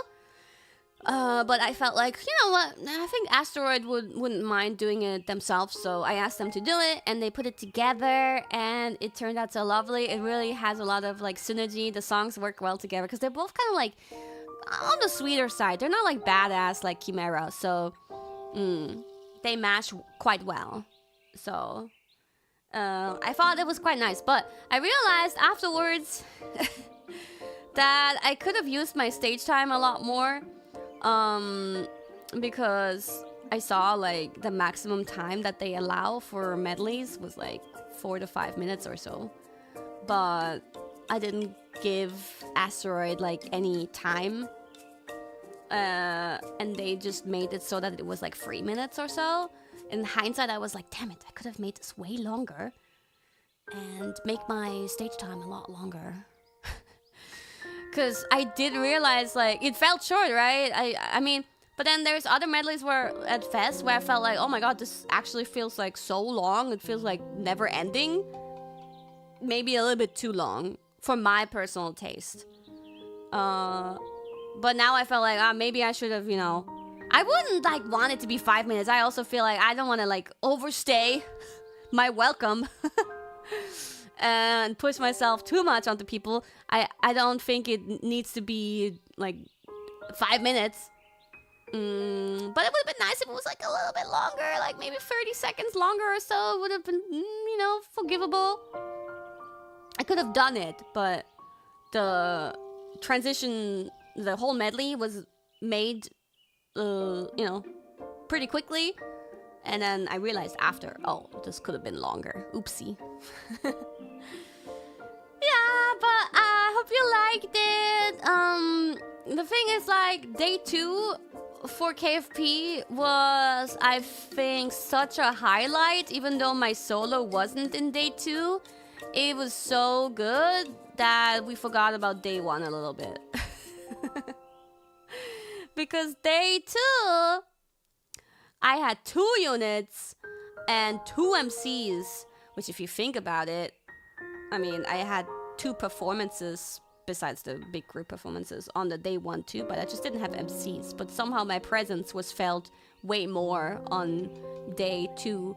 And I had Suspect with Risu and Shiori. Suspect is a classic, everybody knows it, so I hope you enjoyed it. I didn't choose it. Management asked us to do Suspect. I was like, okay.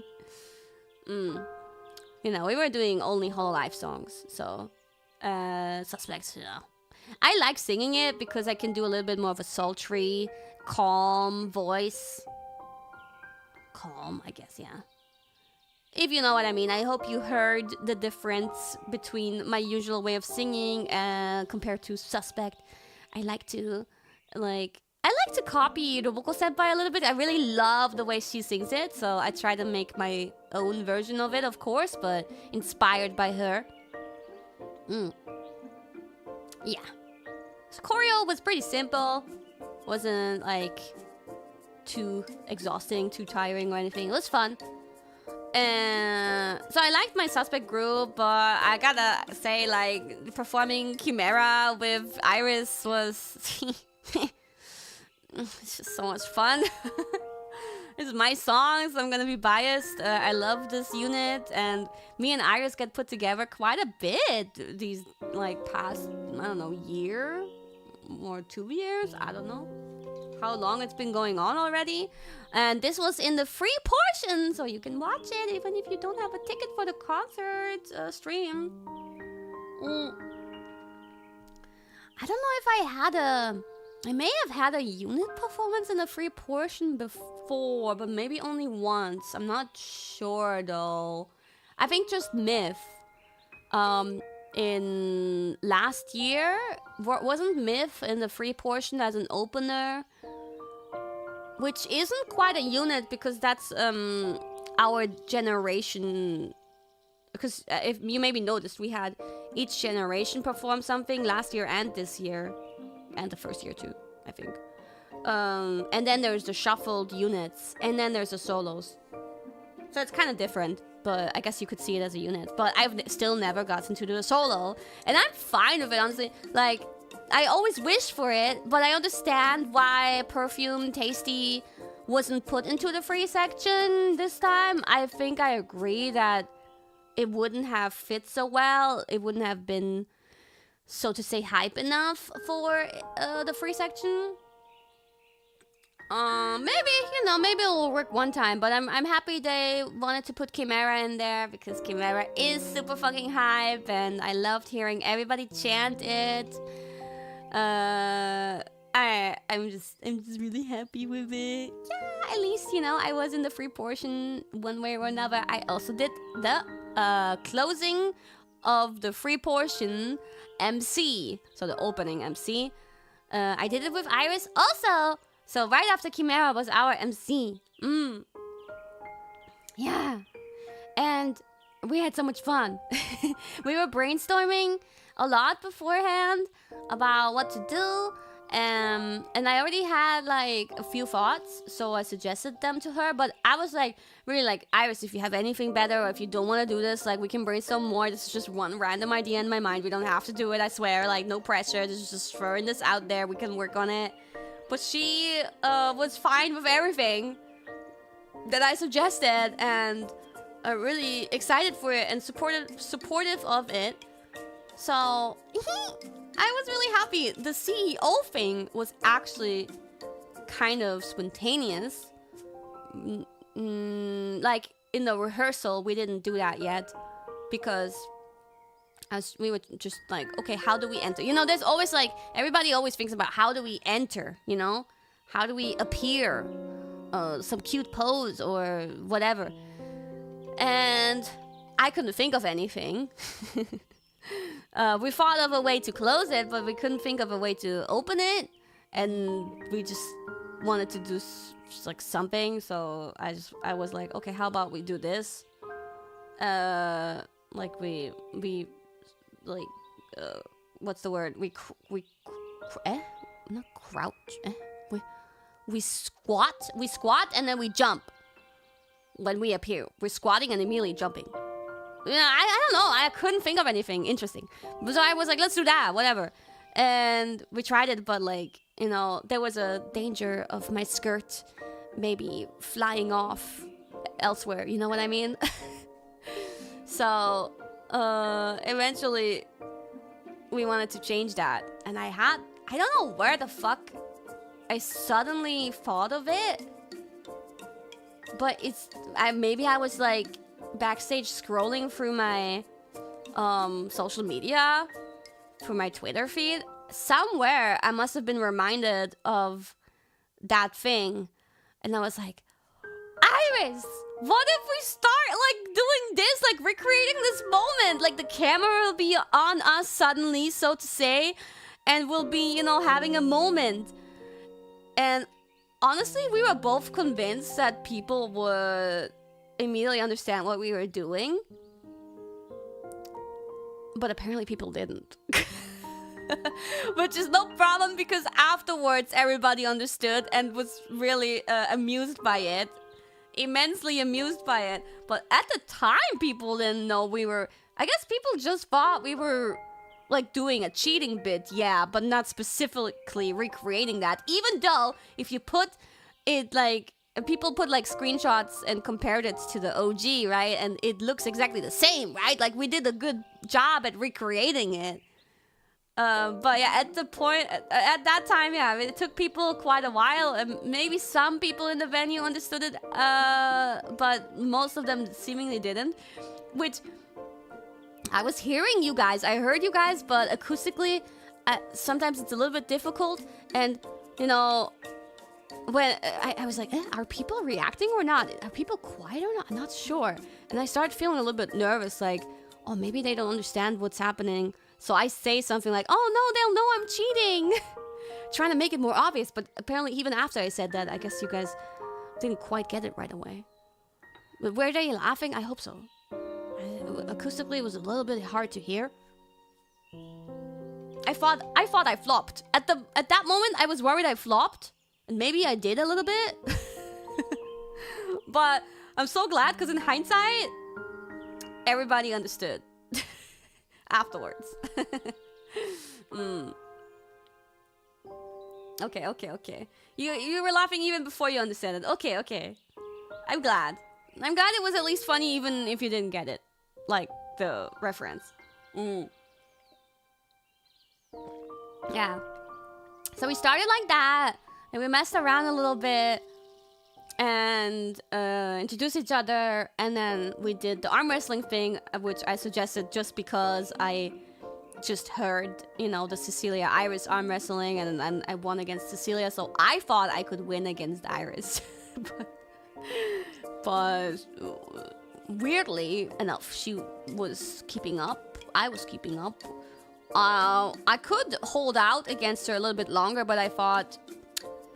I actually gave up a little bit early, not gonna lie. I could have held out longer. I will say that. I would have probably still lost, but I could have held out longer. But I didn't want it to drag out too long. So... yeah. And then originally, we were gonna do another battle. We did do another battle, but I was gonna do a different battle. But then I heard that Callie and Bijou wanted to do butt wrestling. So I was like, okay. You know, I really wanted to do butt wrestling because I think Iris and Kiara, we are quite the hip/butt queens. It fits our image. It would have made sense. Yeah. But I was like, okay, you can have that. If you want to do that, keep it. I'll think of something else. And then I thought of red light, green light, which I called blue light. I wasn't sure. It was confusing. I mean, there are no fucking green lights in the... in the traffic in America anyway. Like, I keep on seeing the stupid hand that doesn't turn green. It's really confusing. I don't know. It wasn't just a Washington thing. Same in New York. Now it's confused. But we did red light, green light, which I thought was kind of fun. And the screenshots that came out of that were also, I think, so adorable. I love Iris's antics. And so it was just, I had a blast with her. I really want to collab with her soon. Because overall, not just the whole concert experience, but also we did some stuff together on Monday. I feel like, you know, we've been like every time we meet IRL, more and more, our like relationship is growing. Our relationship meter, friendship meter is growing. And I've been having a blast with her. I'm really enjoying my time with her. Yeah, bond level going up. Exactly. Yeah. So we did the MC. Then we did armwrestling. And then we did the red light, green light, where I won. But that's pretty easy. Doesn't really say anything about my strength either. But it made cute screenshots. I hope that wasn't too much. I was like worried that the MC would feel like too much squeezed into it. I hope that was okay. I hope it was entertaining. Because like one time I was pretty confident and happy with what I did at a fest MC, and you guys said it was lame. Some of you guys said it was lame or awkward. I didn't want that to happen again. Like me thinking someone thinks good and you guys not enjoying it. Which one? I don't. What was it? What was it? Was it one I had with Gura, or what was that again?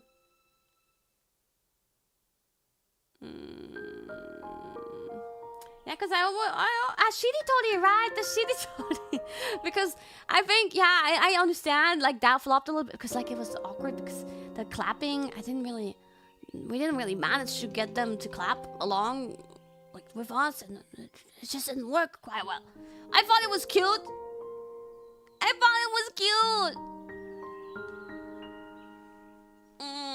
Good job, baby.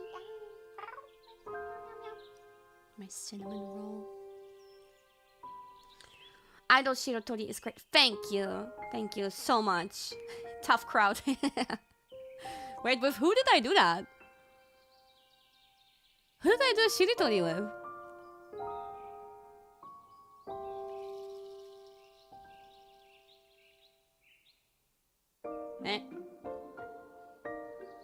With Wayne and Risu. Oh yeah! Right! Damn it. I feel bad. They also like the idea. But, yeah. Well, so I hope this one was enjoyable.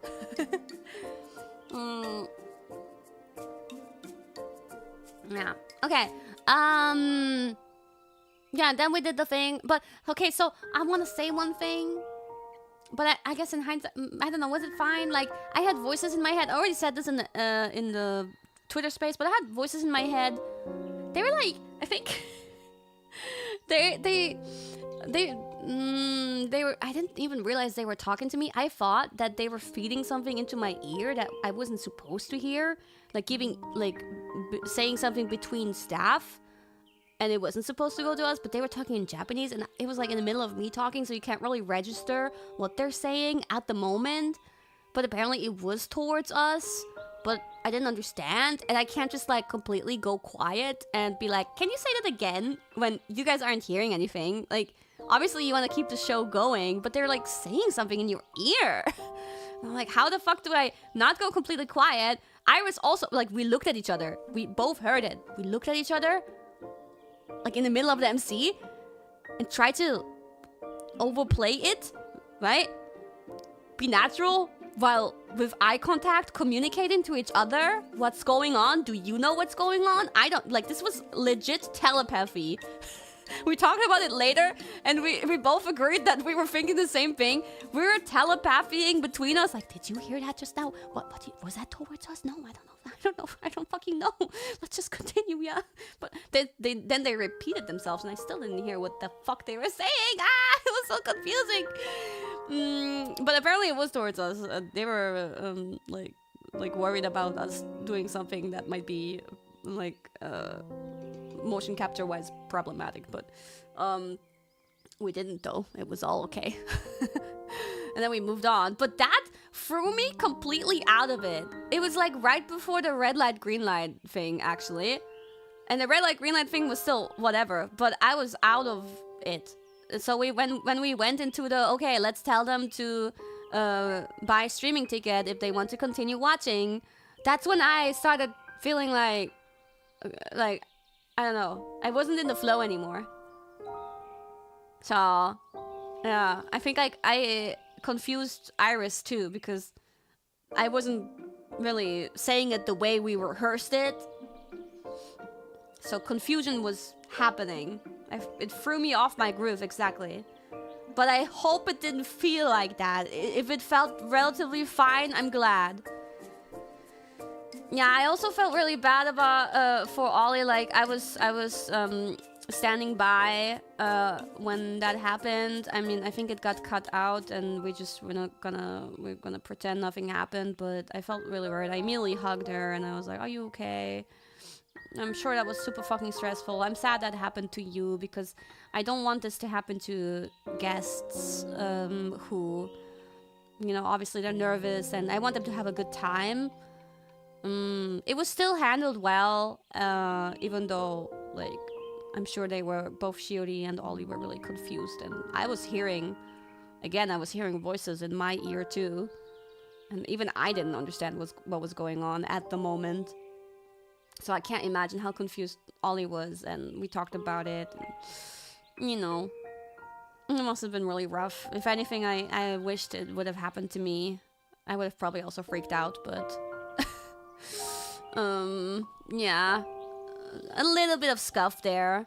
It happens, you know, it's live, so it can't be helped. She didn't do anything wrong. Like, she didn't do anything to really cause it. Not like she, like, taunted the, you know, technical side. Did something to make scuff happen. You know what I mean? It's not like she did a flip or something, which could potentially lead to trouble. She didn't do anything. But yeah, we'll forget about it. It didn't happen, okay? It didn't happen, but she handled it well. Yeah. Yeah, so I had those 2 units. I had 2 MCs. At the end, I had the Myth MC. With Myth, we talked a little bit about it beforehand. We're like, what do we do? And, you know, we felt like, okay, we're the last MC on day 2. They put Myth together. Maybe they want us to be a little bit, like, recapping and a little bit, like, emotional. Like, you know what I mean? And we all agreed that's probably a good direction. So we recapped things a little bit. History. I feel like at this point, like, whenever you put Myth together, it will become like this. Like, it's kind of inevitable. Now also with our 5th anniversary coming up, it was generally just that. It felt like, oh, we're always talk about this recently. We're so retrospective.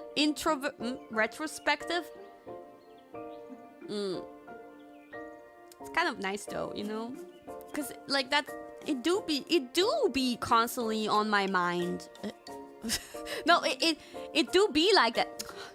I'm not trying to do what you think I'm doing. Maybe so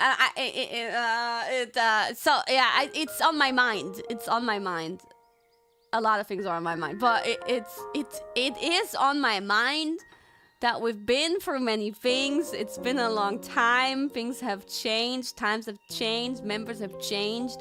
Some have gone. Some have joined. So it's always on my mind. So it just happens. It just keeps on happening. Myth being, was that the right word? You know, looking back on things, retrospective.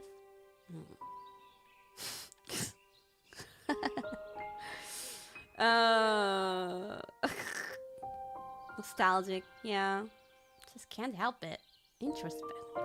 Is there introspective or retrospective? Reflective.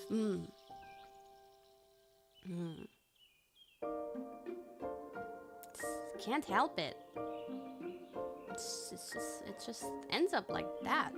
Anyway, yeah, that was lovely. By the way, I was thinking, like, Odyssey did you guys notice, like, I think this was more noticeable in the venue than on stream. Like, especially for Odyssey, I felt like for, like, how to say this, the stage set, the stage design looked so fucking real. I was like looking at it with someone, and we were like, are those real flags? Is that real wood? Is that, what the fuck? This looks so real. Right? The fuck? It looked so real. Right? I know. It looks so good. Of course it's real. Of course it's real. But like, it looks so real. Yeah, especially for Odyssey. They changed the set for Odyssey. I was like, oh, this looks so good. Good job. I'm glad you guys agree. I'm glad you guys noticed. I was hoping you guys would notice. Like, I noticed. I was like, oh, this looks so good. What? Yo. I really liked it. It made me think I'm real. Maybe I'm real. Maybe we're all real. Am I real? Of course I'm real. But, you know, that was crazy. Yeah. And I thought, like, I don't know. I was like, not sure what to expect with Odyssey. Because it's like on the calmer side, and using it as a closing song, even though there were encores. I wasn't sure how the atmosphere would be, but I think it turned out beautiful, right? It was perfect. It was a perfect vibe. And then there was encores that were really hype too. Yeah. Yeah. I'm glad you enjoyed it, guys. Wow. I'm glad you enjoyed the set list and everything. Yeah, oh, wait, I didn't talk about it, but one more reason why day 2 felt so Kiara heavy, even though musically I was on the stage the same amount of time as on day 1, right? 2 units versus 1 unit and 1 solo. But yeah, Crony doing Do You blew me away, killed me. I can die now happily. Thank you. I'm die forever. I already talked a lot about it, I think, on my Twitter space. I did several Twitter spaces. They are recorded if you want to listen to them. They are on Twitter for a little while. I don't know how long those are up, but it's currently up. But basically, I'll repeat myself a little bit in that regard. She didn't tell me she was gonna do that. I suddenly saw it on the set list in the planning phase. I saw it. I'm like, eh? Crony's doing Do You? What the fuck? So I messaged her. I'm like, you doing Do You? And she's like, eh, tehe pelo. What? Can't believe it. Like, I feel so honored, so flattered, so complimented, so loved, so, like, accomplished, I guess. It is, like, a huge compliment when somebody chooses to do your song. And I said this also in my Twitter space. I'll continue to repeat myself because I think this is an important point. For me, it's an important point. I put a lot of value, personally, into choosing the solo song. Of course, covers can be a lot more hype because people might know whatever you choose more than your own solo song, your original song. But I keep on using my original songs because I want them to have some time to shine and people to get to know my songs. It's, for me, a big chance to promote myself and my music. Like, I don't get many. This is like a really unique big chance at fests and at EN concerts to promote my music. So I think it's really important. It's really important to myself. As much as I would like to do other songs too and cover other people's songs, I think I cannot let go this chance to promote my songs at this opportunity where many people are watching. So I continue to do that. And when that is so valuable, you get one solo. It's so valuable, and someone chooses to do my song? like you see people choosing like Marin senpai, Suisei senpai's, and so on, Towa senpai's songs, you know. But then somebody chooses my song, like not just for unit, because unit, you know, this one I kind of suggested, and management, or I didn't suggest Chimera. I said feel free to choose any of my songs if you feel like it, management-san, and they chose Chimera, and Iris was also okay with it. I didn't choose it. I didn't push my song onto anybody. I was just like, feel free. I'm fine with anything, but feel free to choose my songs. Wink, wink.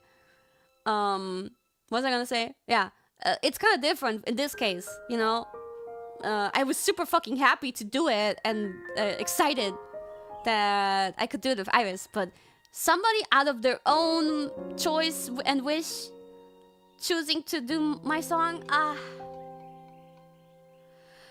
feels so fucking good. I couldn't be happier. Like, man, I squealed when I saw the rehearsal of Do You from Crony. I jumped, I screamed, I squealed, I clapped, I danced. I couldn't take it. And then, especially coming from someone like Crony, like, I love her, you know, like, got a little crush, girl crush. What? Like, what? Like, stop! No! Crony, no! Now I'm... Like, okay, you know I have brainworms often about... Do people like me? Do they want to be spending time with me and so on? But Crony, you sang my song! That is the biggest love kokuhaku, kokuhaku, what was it? What's kokuhaku? That is the biggest love, confession ever, and I will never doubt your love or interest or like for me ever again. And now you can't get rid of me, because now I got all over in my head. How do you say it? Like now now I am too confident, perhaps, and not head over here. That's not what I mean, but yeah, sure. I'm not obsessed. It gets to my head. I think that's what I'm trying to say. So now you're not gonna get rid of me, Crony. Now I'm gonna cling on to you, because now now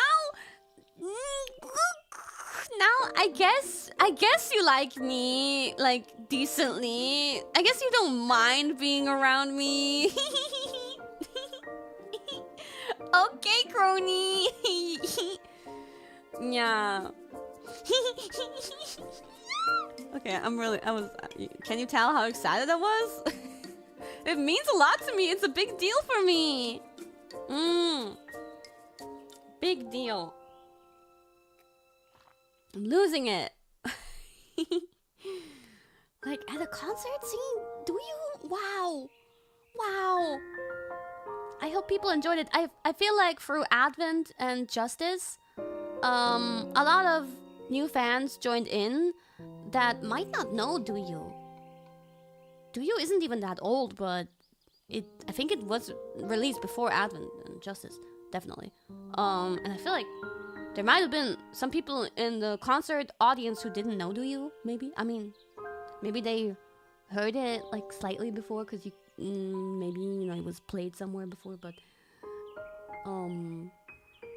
it's well known, yeah. But like for really new fans, they might not know it. But I still hope the audience took it well. Any people in the venue who can tell?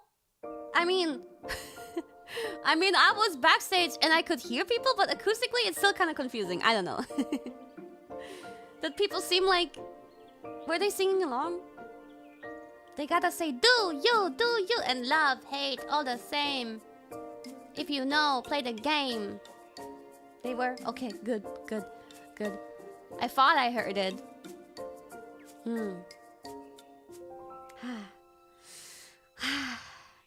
It will take a while for me to get off this high that I'm riding on right now.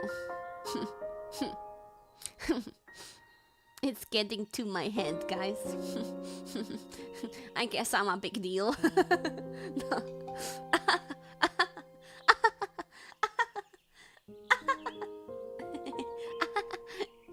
Smug. Schmoofy, stretch. Yeah, sleepy. Thank you. Yeah, that was a confession of love.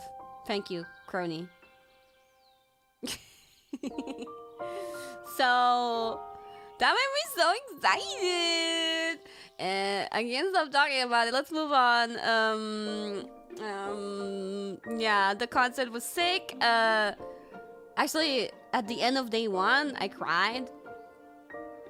I got pretty emotional. That was more like a sentimental cry, because I was genuinely sad about seeing like us as just free people, like just being free people compared to like 5. And then Myth singing Station Archive actually. So maybe a lot of people in the venue don't realize what this song means to me. You guys know though. KFP knows, cause I spent a lot of time with Gura thanks to this song. Station Archive was the summer theme song of last year. Yeah. And the EN members that were chosen for it were me and Gura and the 2023, 2 years ago. Yeah. And because of that, we got a lot closer than before, because we were a lot more in touch and meeting up, and we were in Japan for also the program, the summer program, the beginning of it. And so I connect a lot of Gura memories with the song. And honestly, this was a tough one for me. It was a rough one for me. I got emotional during dance practice. I got emotional during rehearsal. I got emotional during the actual thing. When I was practicing the song, like vocally again, like singing it, I cried. I had a hard time singing it. Yeah. That's rough, man. That was a tough one.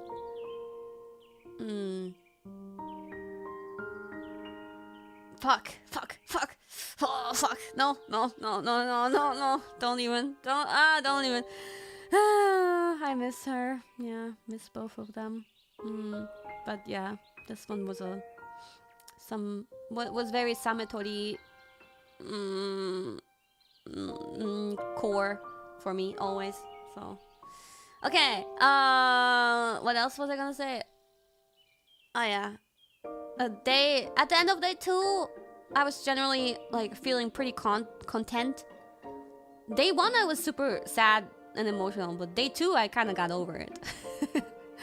I was more like amused and entertained and happy and smug about my MC and stuff. And more just like, okay. I mean, still kind of like, it's over? What the fuck? Like, not quite taking it in and being like, must it be over? What the fuck? But pretty smug, pretty happy. Immediately seeing like, afterwards, going for Twitter, immediately seeing all the memes, I was like, fuck yeah. And then I showed it to other members because, you know, they were busy. A lot of them didn't even know what we did in our MCs. And we showed them afterwards, and they also thought it was really funny. So I felt pretty smug. Still feel pretty smug. I'm sorry. I really gotta feel smug. Like, I try to be funny often, but often my humor doesn't get understood. And this one time my humor worked, so pretty proud of it.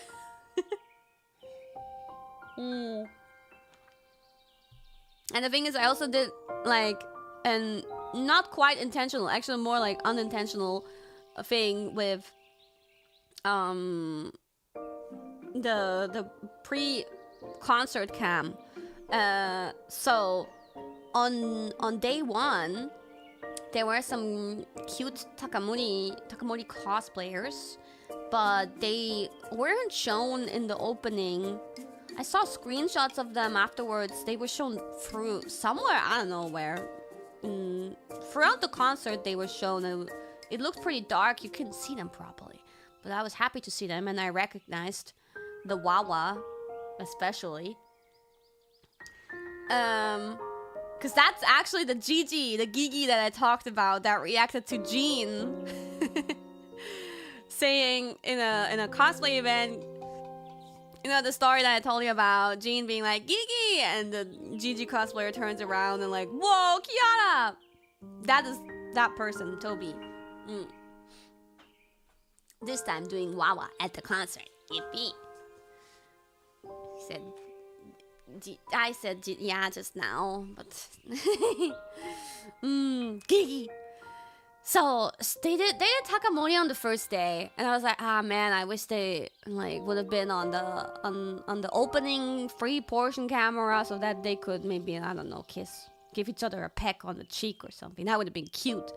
So you guys saw our interactions on Twitter, and then I DM'd her and I was like, are you gonna be Wawa again the next day? And she wasn't planning on it, but she was like, I can do it for you.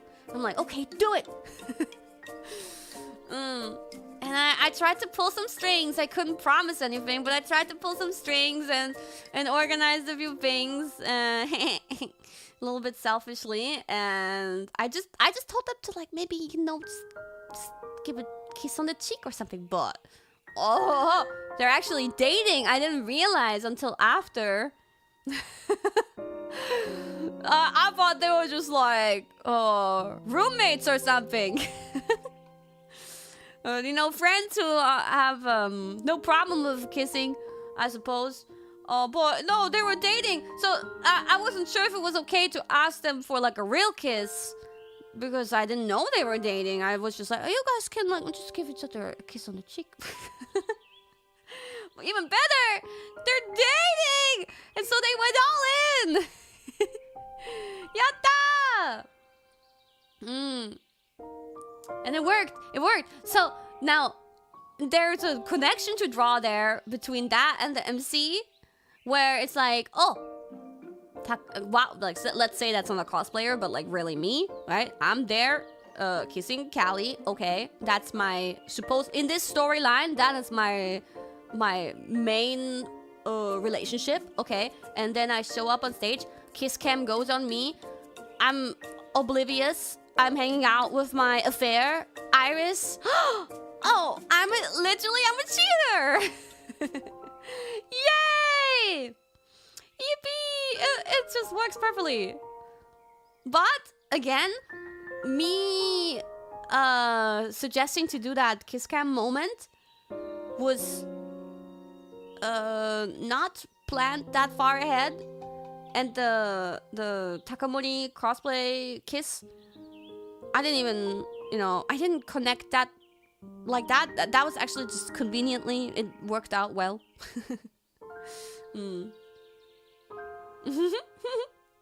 I love how it affected Ollie's MC too. Wait, why? What? Because she kissed Shiori, right? Like she kept on like smooching. I didn't hear. Was she like saying she was doing it because of Takamori? The kiss of Takamori or so? She referenced it. Oh, that's funny because I did reference her later on too. Because what I did hear, their MC was pretty cursed. And then I referenced it in the Myth MC, like, oh, some of our kohais are pretty cursed. Shiori and all these MCs seem pretty cursed.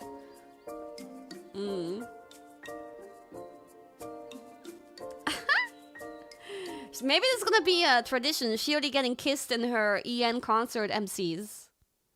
Somebody has to kiss her next year, and maybe it will be me. Might just be me. We'll see. She's gonna be so loved. She's so kissable. Everybody wants to kiss Shirin. Yeah. Can I MC the next concert? No. With Shirin, no. No, no, no. Just us.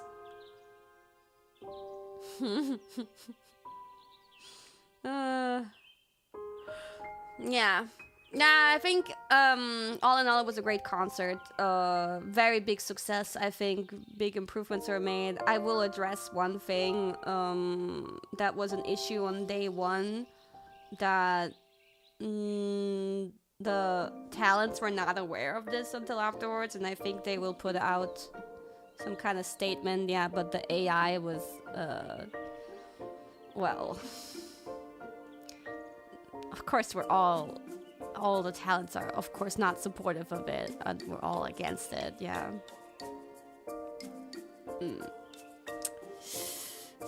That's unfortunate, especially because I think it happened last year too, if I remember correctly. And we criticized that, of course. But... and you would think it wouldn't happen again, but... well, it's a different people in charge this time who didn't even know about the incident last year, and the people in charge, they let me just say that they didn't purposefully do it either, but well, you know, because our company also has a stance against AI, you know, but I will leave that, you know, explanation or statement to them. I think they're planning to put something out, but I saw how upset the fans were, especially because it was during the Myth song, and you guys were saying like that's not respectful towards Myth, and yeah, it sucks, but let's focus on the good things, which was Myth performing. I really would prefer there not being AI, of course, but I hope we can move on. I think we already did, because day 2 was amazing and nobody thought about AI anymore. But I'd rather have people speak out happily and positively about the Myth performance and the concert in general, because that's where the focus was supposed to be on. Actually, now it's my fault because I brought it back up again. But yeah, I didn't know. I didn't see what was gonna be in the background. I didn't see it until after. Yeah, until it was too late. I didn't see it. I didn't know what was going on behind us. Anyway, yeah. Let's see. This movie took a little break and a little sippy, but I think she's coming back up. Are you? Yeah, come. Okay, there you go. Back on the table. Woohoo! Did you take a sippy? Good for you. Okay, what else? Yeah. By the way, the photos of the Wawa plushie going around while people were already in the venue, that was manager-san. I was like, manager-san, please. People are taking pictures with the plushies. I want that too. You go, do a tour, and take some cute pictures for me. Thank you. Of course it wasn't me. Of course, there's no fucking way I would be allowed to go out there in no dimension, no timeline. I would be allowed to go out there. They would kill me. I would not be allowed. It was all very secure and well protected. Now let me move on. Oh wait, no, not yet. Day 2. On day 2, I just want to say big shout out to Callie for taking over the catering service. Callie ordered a shit ton of canes again, for everybody to enjoy. Very sweet. Yeah. And it was kind of weird, funny. Like, we like came back from rehearsal or something, and we see the lunch is served. We see canes, and there's a staff just like opening it all up and, you know, making it ready. And I'm like, oh, is that the canes from Cali that our you know, one of our talents ordered? And the staff is like saying, probably is not in the loop, but this staff member is 100% convinced that this comes from their catering. He's like, no, this is from us. And then we're like, oh shit, what do you mean? Are you sure? Because like one of our members wanted to order canes for us. Is this really from you guys? And they're like, no, this is from us. So I'm like panicking. Oh god, we gotta tell Callie to cancel her order because they, for some reason, also ordered canes.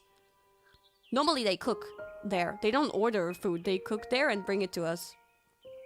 It was weird that they had ordered something. But yeah, so we're like, oh god, we gotta tell Callie or her manager to cancel the order if they still can, because otherwise we will have double the canes, which was already plenty. Oh no. So that was a whole mix-up. But eventually it was cleared up. No, that person wasn't in the loop. It was Callie's canes order. It was fine. It was all good. And we all enjoyed it. And especially Subaru Senpai was like, oh, this is so yummy, it's so good. She really enjoyed it. I will say, I don't understand the bread. I don't see the point or the charm of having the bread there with the fried chicken and stuff. Like, I don't need that at all. The Texas toast. I don't see the point. It's unnecessary in my opinion. And I will say the chicken batter, it could be crunchier. You know, KFP of course does it best. But it tasted good, and I'm really glad we had it. Thank you, Callie. Yeah. She loves canes, so she always supplies us with canes. Whoa, whoa, whoa, whoa, whoa, whoa, whoa. Cane sauce? Yeah, I like the sauce. For the chicken. For the fries, I would still go with ketchup.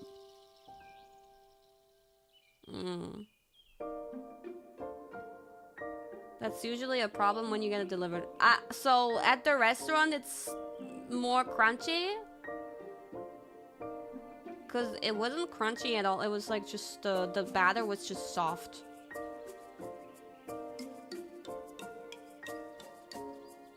Very fresh in the restaurant. Then I'd like to have it fresh sometime. And get soggy. It makes sense. The condensation. Yeah, it was warm thanks to the container, but I guess, yeah, the condensation hit it.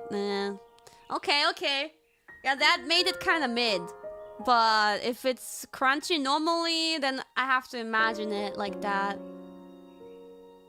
I see, I understand. The fries are also always... No, fries are always better fresh. Oh, by the way, I ate a lot of bagels. Like, at the venue for breakfast, they always had bagels for us. Like, a whole bagel buffet with, like, all kinds of stuff. They had breakfast bagels with, like, sausage and egg and stuff. But you could also make your own bagel with, like, veggies and cream cheese and everything. Many, many bagels. But also, on Monday, I had bagels for breakfast. I went to a bagel place. Like, a bunch of us went to this bagel place that had pretty good bagels, I will say. But, nice. Nice. I wouldn't eat it every morning.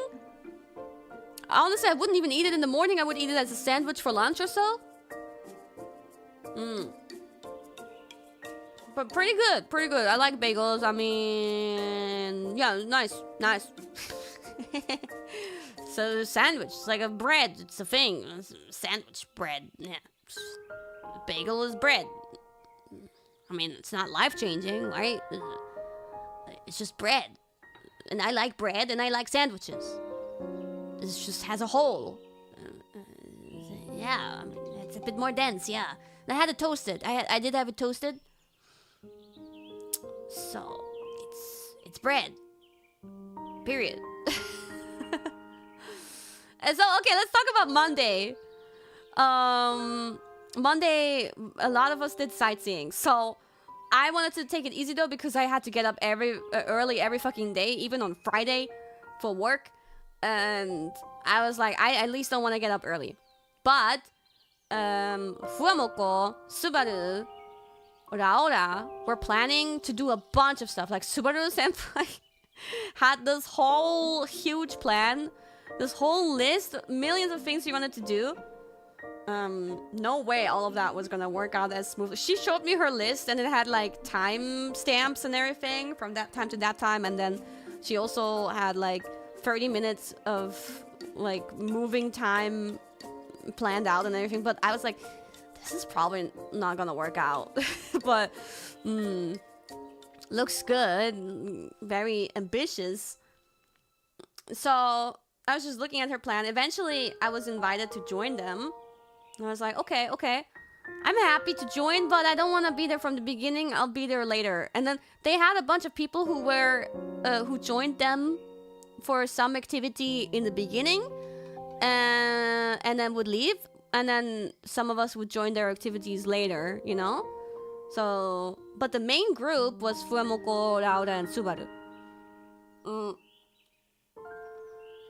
Subaru loved NYC sadly. What do you mean sadly? And yeah, of course he's gonna love it. Toa Senpai and Subaru had a great time, and I'm so glad that they had a great time.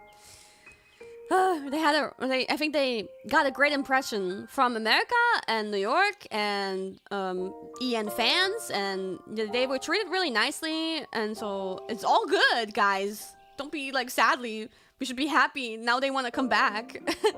Subaru was like, please invite us again, and I'm like, I mean, I doubt that if we have another EN concert next year that we would invite the same people, sadly. Yeah, they don't travel much, right? So they don't get to travel much. So this was really special to them. And so back to the group, I was asked to join them, but I was like, okay, I'll join later. And then it turned into just me joining later. It turned from just me joining later to Crony is also gonna join later, and then it turned into Crony and Iris is gonna join later too, and then it turned into Crony, Iris, and Cecilia are gonna join later too with me. So yeah, another 4 people would join their group later on to go to join their later activities. But I was like, you know, I had an interview on Monday. Like I slept as long as I could. I had breakfast, and I had a little interview that you guys are probably gonna see in the next coming days. And throughout the time that I had earlier in the day, you know, getting ready, I noticed I told them to keep me updated where they are and if they're really gonna be at the place where we wanted to be at that time where we wanted to be there. And it became later and later and later. So I kept on updating my part of the group, the Crony, Iris, Cecilia group. I kept on updating them. You know, hey, so now this time 2 p.m. becomes 2:30. Oh, now it's 3 p.m. Oh, now it might be 3:30, etc. And eventually it became so late that we had to make some changes. So we wanted to go to the MoMA museum, and Iris really actually wanted to go there. Iris wanted to see like Van Gogh, right? Crony also seemed pretty interested. Like they definitely wanted to go to the museum. But the more time we waited, the later it got. And then it looked like if we waited for the group to actually get there, the museum would actually close. Like it would be too late. So we said, okay, we will go to the museum first, and maybe you guys, if you do end up like getting done with the thing that you're currently doing, maybe you can still join us in the museum. Otherwise, maybe we meet afterwards in like Central Park or something. But none of that happened. In the end, we never made it. We were supposed to join them, but we never made it. We never managed to get together with them until later at the after party, where everybody was gonna get together anyway. But the whole plan was to meet them and join them and then do stuff together. But the time, like their schedule kept on pushing and delaying further and further. Because yeah, they overplanned and things just didn't work out. And we had to eventually also do something, you know, instead of just waiting. So we did it, but it was fine, you know, like we had fun. They had fun, everybody had fun, so it's fine. So Crony, Iris, me, and Cecilia, as a 4-people group, went to the MoMA. And I ordered the Uber. And I thought I really fucked up because there's like 2 museums that have a very similar name. Apparently. Like something similar to Museum of Modern Art. Because the girls were like, oh, like Crony and Iris were like, oh, let's go to the museum. And then it's literally in Central Park. So we can walk around Central Park right after. Yeah, Metropolitan Museum of Art. That's the one in the Central Park. Seemingly, I think. But anyway, we were still talking. We thought we were still talking about the MoMA, I think. So when I entered it in the Uber app, I just typed in Museum of Modern Art and I chose that one. But that one's not in the Central Park. Anyway, we drive, we get there, we arrive, and we realize, like, where the Uber lets us out, we're not in the Central Park. This is in the middle of nowhere, and we're like, are we in the right place? And then they're like, no, we should be in the Central Park. We said that the museum is in the Central Park. And then it got, like, super confused. Everybody was confused. I thought I fucked up. I thought I put in the wrong museum, and we're not going to the one that we want to see. And then I'm like double checking on Google where we are. We're not really close to the Central Park. And I was stressing because if we had to walk there from now, it would take another 15 minutes. And it was already, we were clutching time. But then I confirmed, like, they wanted to see, like, Van Gogh and Starry Sky and everything. And I looked on the MoMA Google page and it had pictures of that. So I was like, no, but this is that one. It has Van Gogh. And then we're double checking everything and we're super fucking confused. But turns out, like, if we would have went to the one that they thought was MoMA in Central Park, then we would have been in the wrong place. Although for a moment I thought that I went to that I had us go to the wrong place. And I thought I had failed as a senpai. Are you following? But I actually, subconsciously, without knowing, corrected our plan and like made us go to the right place while simultaneously seemingly going to the wrong place. Yeah, I really panicked for a moment. I thought I had fucked up and I was already apologizing like, oh my god, I'm so sorry. Are you guys interested in this museum too? I'm sorry. I think we are in the wrong place. But after some research, I realized, okay, no, we're in the right place, actually. We're actually in the right place. Yeah. Oh my god. Yeah. Thank god. Whew. I was so relieved. When I realized we were in the right place, I was so relieved. Saved the day, yeah. So, we, Cecilia got a hot dog before we went in. She let me bite on her hot dog and she bought me a water. Oh my god, I was gonna give her the like $1 or $2, whatever it cost then. She was like, no. I was like, okay. She's like, wanna bite into my hot dog? I'm like, okay. Alright. Cecilia was really tired. She was like so jet lagged the whole time. This whole trip. Poor girl. So supposedly she was a little bit more on the calmer side on that day. But she got some energy from that hot dog, I think, because then she was her usual self afterwards. Yeah. So, as for, we go into a museum and we're like together, right, for a while. But Crony and Iris are kind of like coupling up But we're still in the same place and moving as a group, but they're kind of coupling up. So me and Cecilia are kind of coupling up. She's like, she keeps on taking my hand and locking arms with me, and I'm like, okay, all right, I'm gonna go with the flow. All right.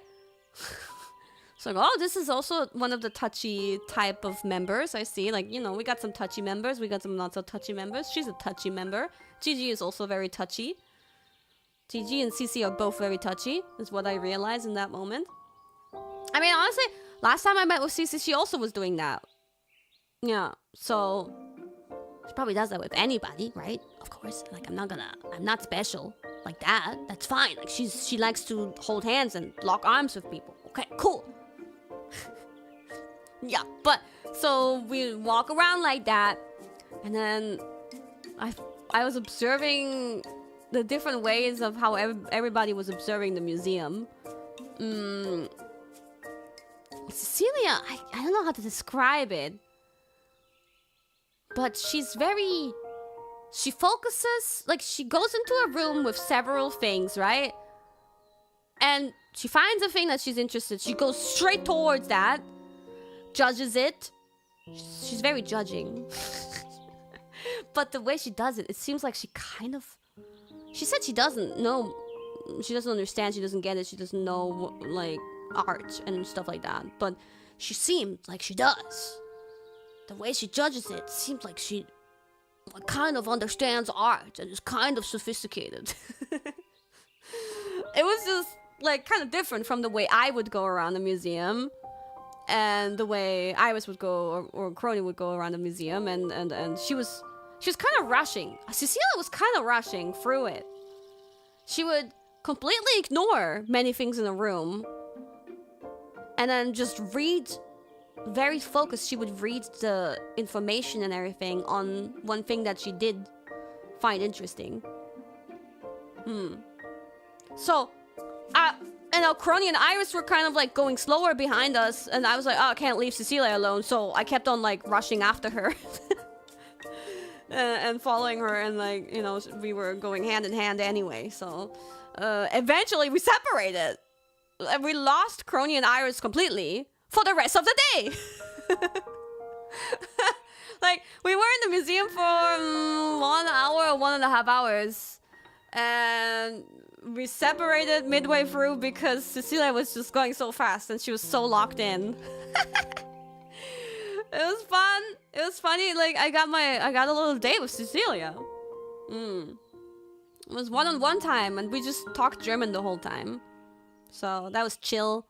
We had some nice conversations. We judged the art, and I had her. Sometimes I was like, explain this to me. Like, you read it and explain it to me, because I don't want to read it. Because I have a hard time, like, hi, Chunky Monkey. Oh. She jumped on the table. Ah, she wants cuddles. Oh, okay. I have a hard time, like, focusing in places like that. Like, I read a sentence over and over again and it's still not going into my brain. But she was understanding it quite well. Well, I think we can actually go for the pictures now. Hey, I made a little thing. I put Cecilia in there, but Cheggy put this. I took this picture. I was like, oh, I'm gonna put us in there. At this point, we were still kind of together, but already scattering across the museum. Everybody's going different ways. Yeah, Crony is T-posing. I'm gonna upload this on Twitter later for you guys. I was up there, you know, doing her hope thing. She's refusing to get down there this instant. Refusing to descend.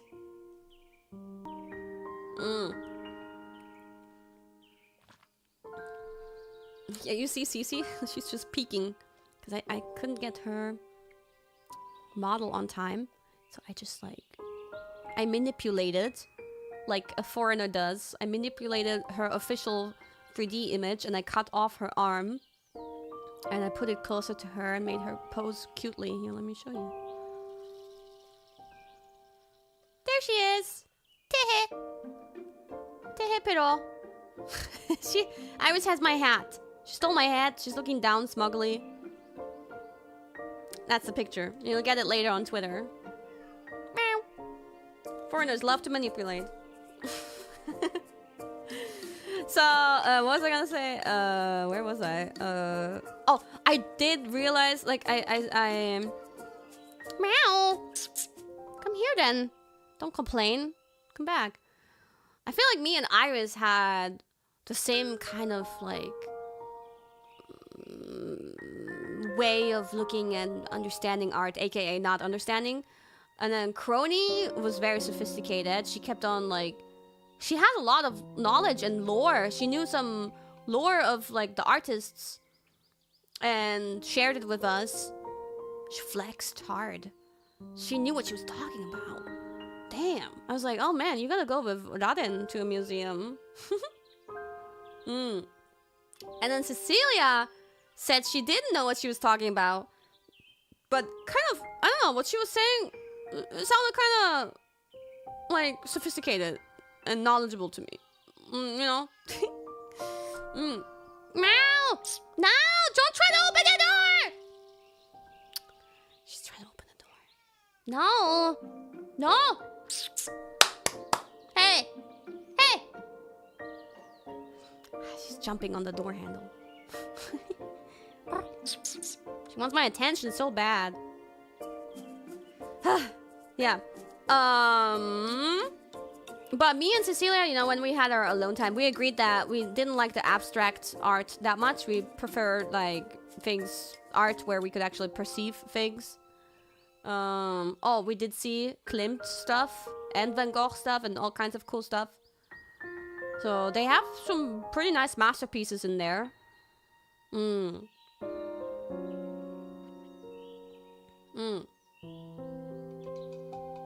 Yeah, all I could say really was, oh, that looks nice. Oh, that's beautiful. Oh, that's pretty. Oh, that's nice. Cecilia had a bit more to say. But so there's this one thing that... That was kind of funny. Cecilia did kind of turn into Cecilia imitator in this room. There was this room where there were, like, a lot of these just, like, plants. Just simple plants. Drawn all by the same guy. It was a whole ass huge room. And there were so many of these. And they were all like this. All similar. Simple. Like, there's not even that much skill. I can do that. The usual. I can do that. But we went through a part, like, of Cecilia. She, like, rushed through it again. While me and Iris and Crony were taking our time. And just, like, trying to appreciate it. Even though it was pretty mid. This part. And we didn't know why that guy deserved the whole room. But Cecilia rushes through it and she comes back to me. And she grabs my hand and she pulls me out of the room. She's like, nah, no. This is just plants. Let's go. She was disappointed. She was not approving of it. And I'm like, wait, you're pulling me out, but she, like, completely pulls me out of the room. And, like, we leave the others behind. I'm like, no, wait, let's go back. Like, so I go get Iris and Crony. I'm like, Cecilia has deemed this room unworthy. But there's something about this. There was this wall. This is the wall I'm talking about. That had all these flowers with these signs. And, like, to me, I had to think of blueprints. Because this feels exactly like something that would show up in blueprints. And I would have to figure out what the fuck this is about. So, each fucking flower... There were, like, 3 flowers per painting, and there were, like, 10 of them. And each of them has some kind of, like, sign assigned to it for some reason.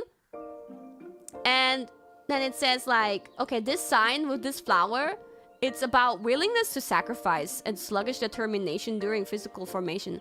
And I'm like, where the fuck, how did you decide these signs? Do you see it somewhere in the flower? I don't see it. How did you decide it? How did you decide what it means? Determination, insight into direction of the road, beginning knowledge. And I was like, fuck, this is like blueprints. I have to figure this out. What does it mean? What does it mean? But Cecilia also looked at it and she also didn't understand. We did not understand this. Is this language of flower stuff? I don't fucking know. But I thought this is blueprints all over again. And it kind of traumatized me. I'm like, I can't solve this. I can't solve it. I don't understand. Help me.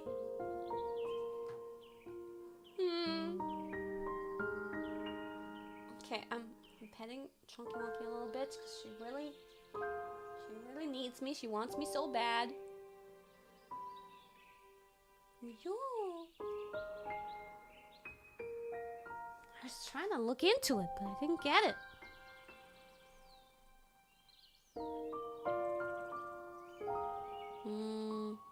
This type of art is for inflating the value for investors. What? How does this... Well, they should listen to, you know, Cecilia. Cecilia says, nope. And does not deem it worthy. Don't invest, guys. Don't invest. It's kind of aesthetic and pretty, but it's like, compared to, like, this. I mean... And then you have this. Ah! Oh yeah, so wait, this was actually, I took this picture on Friday, but I did end up going, this is already moving too far ahead, but I did end up going to a Gap store on my day of departure. Because, so I saw all of these advertisements everywhere, and I was like obsessed. I was like, oh my god, I fucking love Cat's Eye. I can't believe I'm seeing their faces everywhere, so big on the billboards. This is the best time to be in New York right now. Their billboards are everywhere. They just started this Gap campaign. I see their faces everywhere. It's great.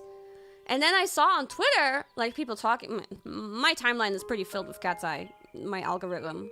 And I saw people talking about the Gap collab and saying that there's a hoodie that says Cat's Eye.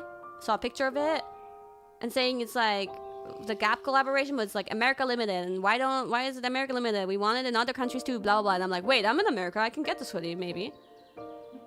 But I didn't know that it was online only. So I went to the Gap store, spent 60 fucking bucks with an Uber to get to the closest Gap store. There's so many, but like only in this like middle island, right? They're all like huddling there. Spent 60 fucking bucks. I go there and they say, no, it's online only and it's sold out anyway. They were pretty nice though, and they told me like, okay, but these pieces of our collection are the ones that they wore in the music video, in this like promotion video. This and this and this and this. I looked for it a little bit. I don't think I actually ended up buying any of the ones that they wore, but similar ones. I did buy 2 pieces that were pretty cute. Yeah. What did you spend $60 on? The fucking Uber. And then another 60 to go back. Every fucking ride costed us 60. We were like, you know, for safety and so on, we didn't like stay in the most central place. We stayed a little bit, which is good, honestly, because the central areas were packed with you guys. So you gotta learn public transport. I wouldn't have minded if I was gonna go with someone who was open to it, but everybody wanted to take Ubers. Nobody did even think of public transport. I would have saved so much money. I didn't want to go alone though either. I would have been too scared to go alone. Public transport. Yeah, for this one Gap trip, I spent like 110 bucks or so just to get there and go back.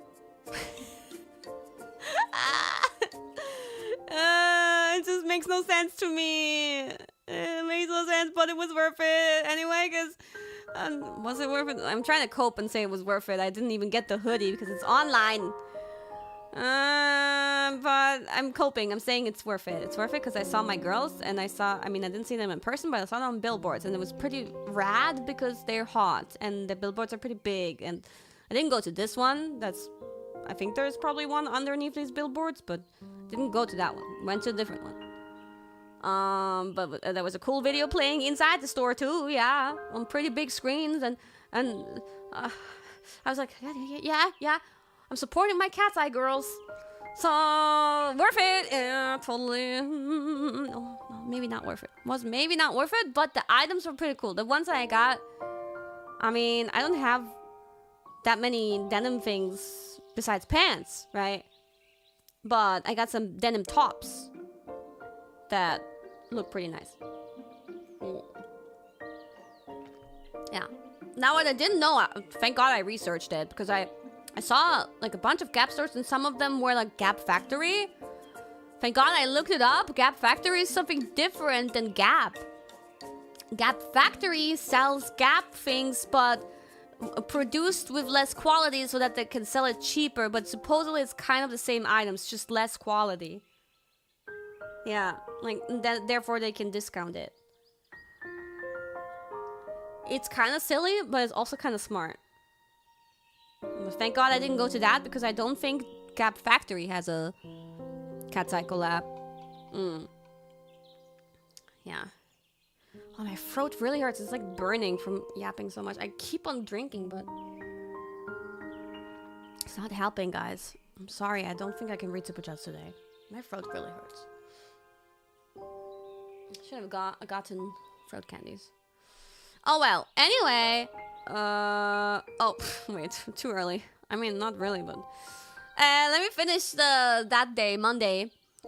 So Cecilia and me, we ended up being alone in the museum. We parted ways. They were closing. We were there until closing time, and alcohol. My straight edge Wawa. But yeah, after that, we still had some time until the after party. I was like, okay, so what do we do? We wanted to go buy some things because she needed something, I needed something. I wonder if she ever found it later on without me, but she was looking for a suitcase, and we were like, where were we? We were, well, around where MoMA is, and she was convinced that if you go into any of these department stores that there would be suitcases, but it was all like just expensive brand stores. Like, I don't know, fucking Prada and whatever.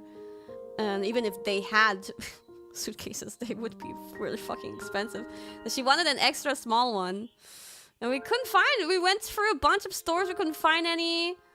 I got some socks. We both got some socks. You know, at least something. I just wanted some socks to wear, like, with the shoes I had on at the moment. Because I wasn't wearing socks, but it was like a kind of like sandal high heel. And I got some socks that don't like, they're exactly the shape of the shoe, you know, like really low socks, like ballerina socks. I don't know. Anyway, yeah, we went for a bunch of stores. We didn't find what she needed. Eventually we sat down in a cafe, a fancy cafe in a department store of a like the store that has like a shit ton of like expensive brands. So the cafe was kind of supposedly fancy, but not really. Yeah, we were having a moment there, and then we went to the after party together. Me and Cecilia, we arrived together, like a couple does, like a couple would, right? I was poking some fun and like teasing Cecilia a little bit because that was the first day that I see her without Gigi. I'm like, are you okay? Like, do you feel like, you know, are you okay? It's just like, what's it again? Deficiency? Are you having a Gigi deficiency? Withdrawals, yeah? You feeling good? Don't worry, you'll see her later. I was teasing her a little bit. Yeah. And then we got to the after party, and everybody was there, and Ame was there too, and yeah, you know, and it's just everybody exchanging words, hugging, some boob touching, Ollie, you know. There was a lot of food, like especially like several huge seafood platters that I didn't eat. Yeah, the food was kind of mid, but lots of food there, and it wasn't about the food, you know, it was about the company, yeah, and the feeling of accomplishment, and that we're all here together, like a school trip, you know, like overseas, traveling together, and We just did this huge thing together, and now we're here, and it's over, and wow. It's a nice feeling. It's a pretty awesome feeling. All for one, yeah.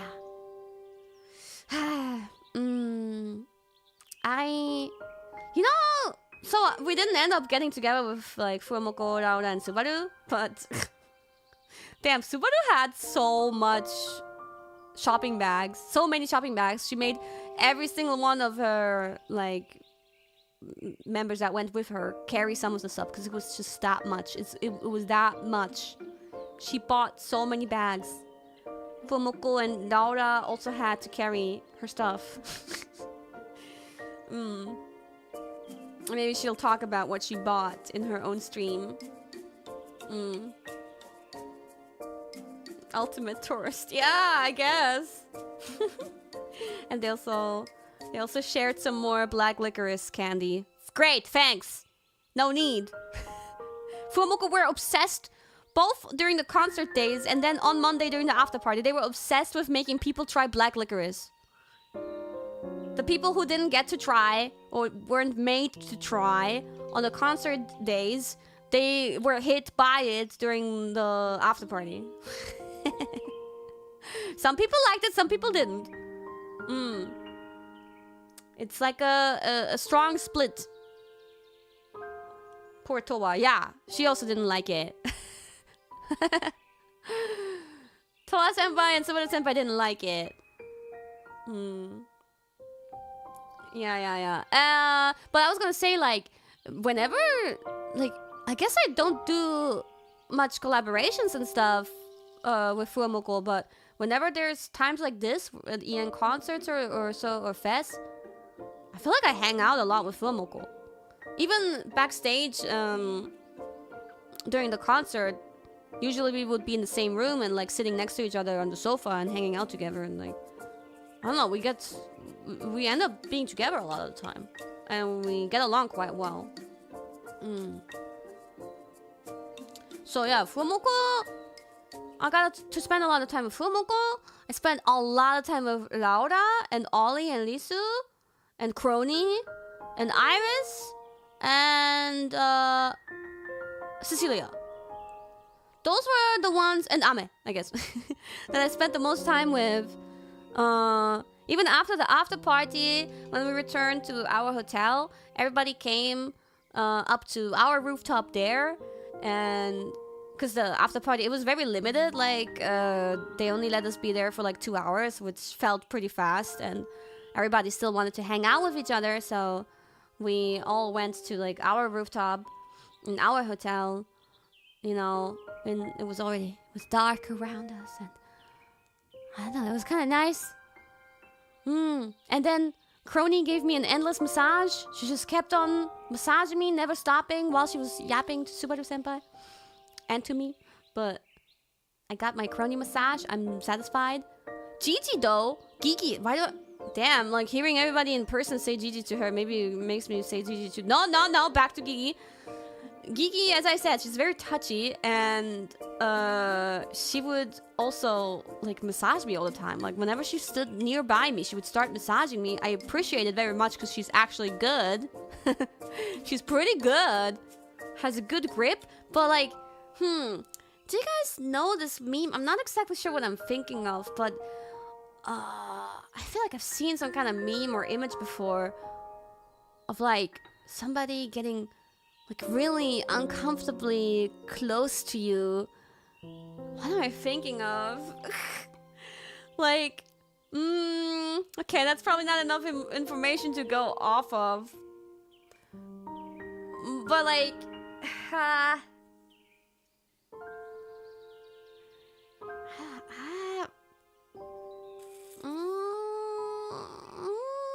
sure which one. But imagine, so when Crony massages me, she just massages me like a normal person would, like just standing behind me and like not hugging me while massaging me, but like Gigi, she's like she's got a grip on me. She's like, she's like locking. I'm not like. think she's like trying to support herself by holding my whole body, like my arm and everything, locking into me so that she can get deeper. She's a gripper. Yeah, I'm being gram-handled. It's hard to explain, but she's like all up in your business, if you know what I mean. It feels very intimate when Gigi massages you.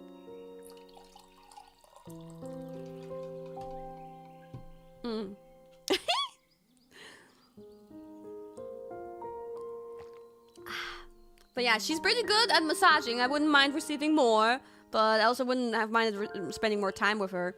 Damn it. She was just elsewhere, out of reach. Out of reach. Yeah. What was I gonna say? What else was but she was very nice and very sweet and fun. She's very loving and caring, and she likes to massage people.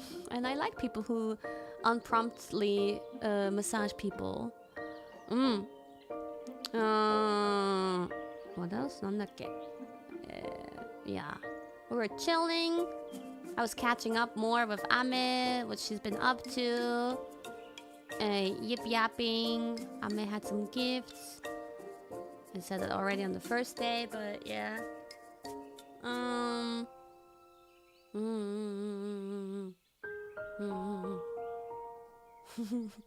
Yeah, I was claiming Ame for myself a lot.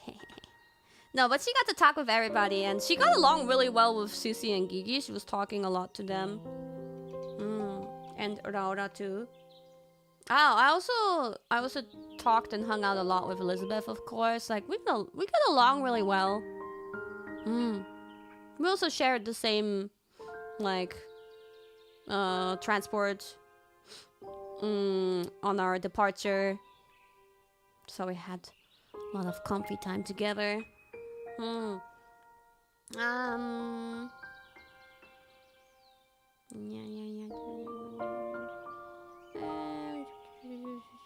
Going through my notes. I think I went through pretty much all of it. So eventually on Monday, everybody just split after the rooftop also kicked us out. Everybody kicking us out. Oh, my throat really hurts. We said goodbye already then, but I saw a few of them again on Tuesday where, you know, pretty much everyone was leaving. And Crony, I saw Crony again for a quick moment, and she bought me and Rauda pastry. So sweet. Like she was buying pastry for herself. And we were just like saying hi to her, like, what's up? How are you doing? How you feeling? And then just because we were standing there, she bought without saying anything. She's just such a gentleman woman. Such a wow. She's just sneakily, without saying anything, orders more pastries and hands them to us like, this for you, which one do you want? So rizzy. How can she be so good at raising us up? Laura and me were like head over heels for her, guys.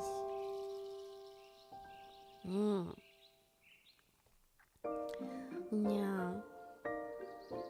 And then it just kind of came to an end. I mean, you know, me and Laura went to the Gap store.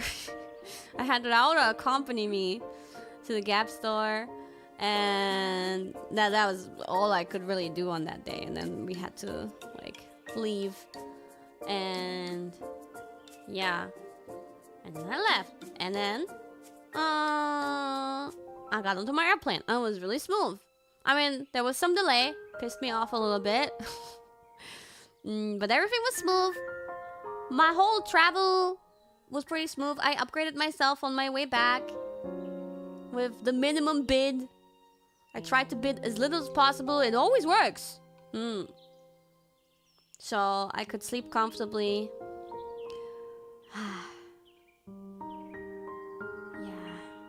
directly. And now I'm back home and I'm so relieved. And I got back and my cat sitter was already gone, but had prepared everything. My bed was already made. Wow. And my cats are ready to greet me. I quickly made the stream reservation and then I took a long nap. Thank you for the raid! But I'm at the end of my storytelling, I think. The cats made the... No, the cat sitter made the bed. I'm kind of tired again now, though. So I think I'm done, though. I think I'm done. Overall, you know, I think it was a really great concert at a really great venue. We've grown so much again in size. And like I would definitely say like I tried my best to come out of my shell more. Compared to last year, I'm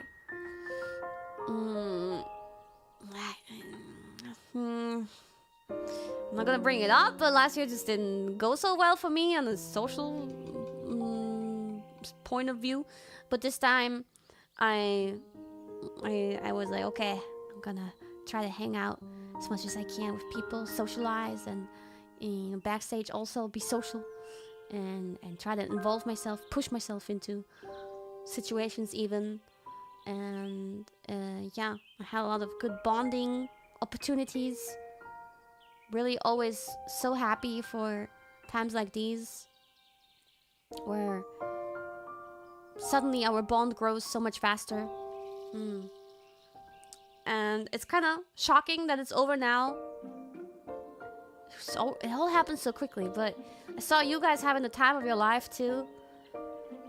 I saw also like on my feed, like, you know, your comments after each day, and it's so nice to see the fans so happy and everybody feels like it was worth it. Like some people who maybe were on the fence of going and then decided to go, and they're like, oh my god, that was so worth it, I can't imagine not going. Like, I can't imagine I almost didn't go, you know, stuff like that. So worth it, they say. So that's a great compliment for me. I hope you guys are proud of me. Of course you are. You're gonna say, of course you are. But the summer was really stressful for me. As you know, you've been following along with what I've been up to. There was just a lot. Oh, let me switch to a different picture here. That was just a lot on my schedule, on my plate. Lots of back and forth between countries. I went to America twice this month. I mean, that tells you everything about how stressful my summer was. So, I'm glad it's over. Like, honestly, anxiety and stress was killing me this summer. I was so nervous for every task, and I was overwhelmed. Like, oh my god, I have so much to do this summer. So many choreographies to learn, so many travels to complete, and then I got fucking corona and shit. Yeah, it was a lot, and I hope next year the summer isn't this stressful, but you never know. Summers and winters or springs tend to be stressful, but now autumn is coming. I am, in my mind, officially ending summer, even though tomorrow there's a holo summer related stream, 3D stream on the official hololive Japan channel that I am part of. That's one of the things I cooked while I was there, which is also, you know, I mean, that didn't really take up, it took up a day of my time, but not really any preparation needed.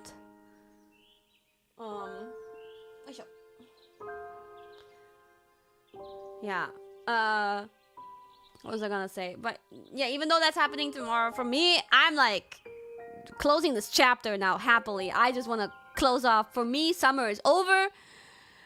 I'm moving on to a little bit more chill times. We're going back to our streaming routine. Gonna try my best to finish Holland. Although, like, I'm behind the scenes, I'm trying to like put something together for my anniversary. Of course, we're gonna have, you know, something bigger and awesome with Myth. but individually I always feel like I kind of have to make something. I'm trying to do something like it's you know, of course not gonna be as awesome as like a birthday 3D concert, but preparing some things for you guys, some content that I hope you will enjoy. I'm a little bit busy with that. I was trying to juggle planning that the past 1.5 weeks or so, and really difficult. So now I have every other task off of my hands, off of my shoulders, so I can focus a little bit more on that while speedrunning holoMyth, hopefully. Because anniversary is very soon. August is almost ending, and that means September, aka our 5th year anniversary of Myth and 5th year anniversary of hololive English, is coming up very soon. I really need to pee. So I'm actually gonna probably leave you guys. And tomorrow I'm planning on doing some blueprints. Hope you're okay with that. But thank you so much for being patient with me over the past months. Did so much. I'm gonna make a schedule so that you can see what I'm planning for the rest of the week. Now I wanna go get some dinner. Have a nice evening, guys. Nice day, nice evening. I hope you like my recap. Hope you enjoyed the concert. If you were there at the venue or watched the stream. If you didn't, maybe you can watch the archive still when you got some time. It's gonna be up for a while, so don't miss it. We all worked really hard on it, and it became such a legendary concert. Oh, I didn't even comment on how amazing, you know, Justice's solos were, like their first time doing a solo. Or like, you know, even Nerissa was amazing. Yeah, that was just crazy. Crazy. Everybody was really showing off their best side and really unique and charming. Yeah, Liz absolutely killed Stellar. That was... bro. Crazy. Yeah, Gigi's song choice, it fit her so well. She did kind of sound like Korone to me. And the energy, the silly energy, it fits her, right? She could be Korone's daughter.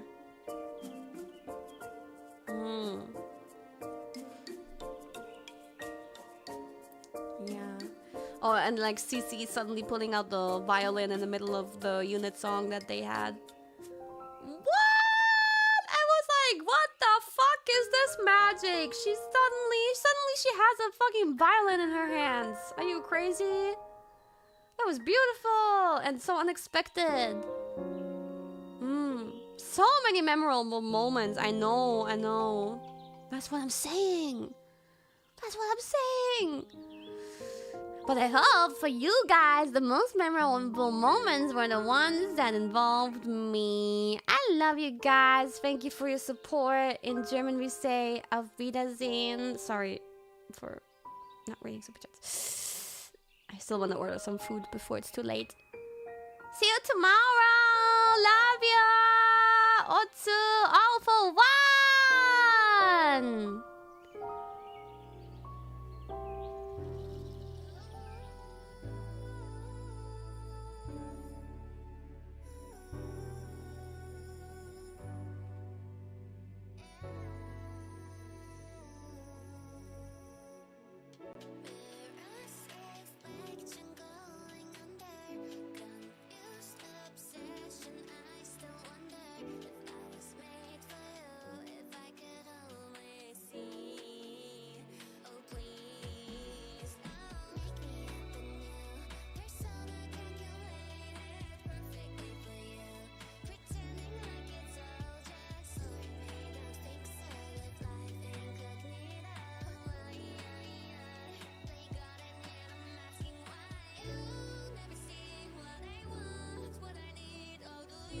What the fuck? Wait, I got like logged out. Nani? Eh? You're YouTube is being weird as fuck. What's wrong with you? Why'd you do that? Oh my god.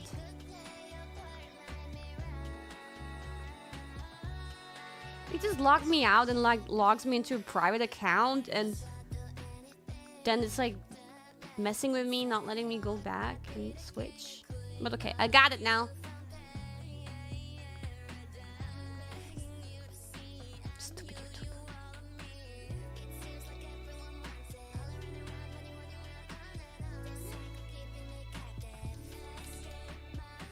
Let me see if I can...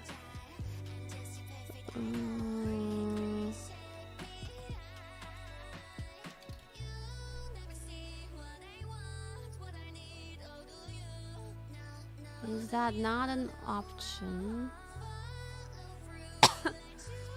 I'm trying to raid you into the thing later.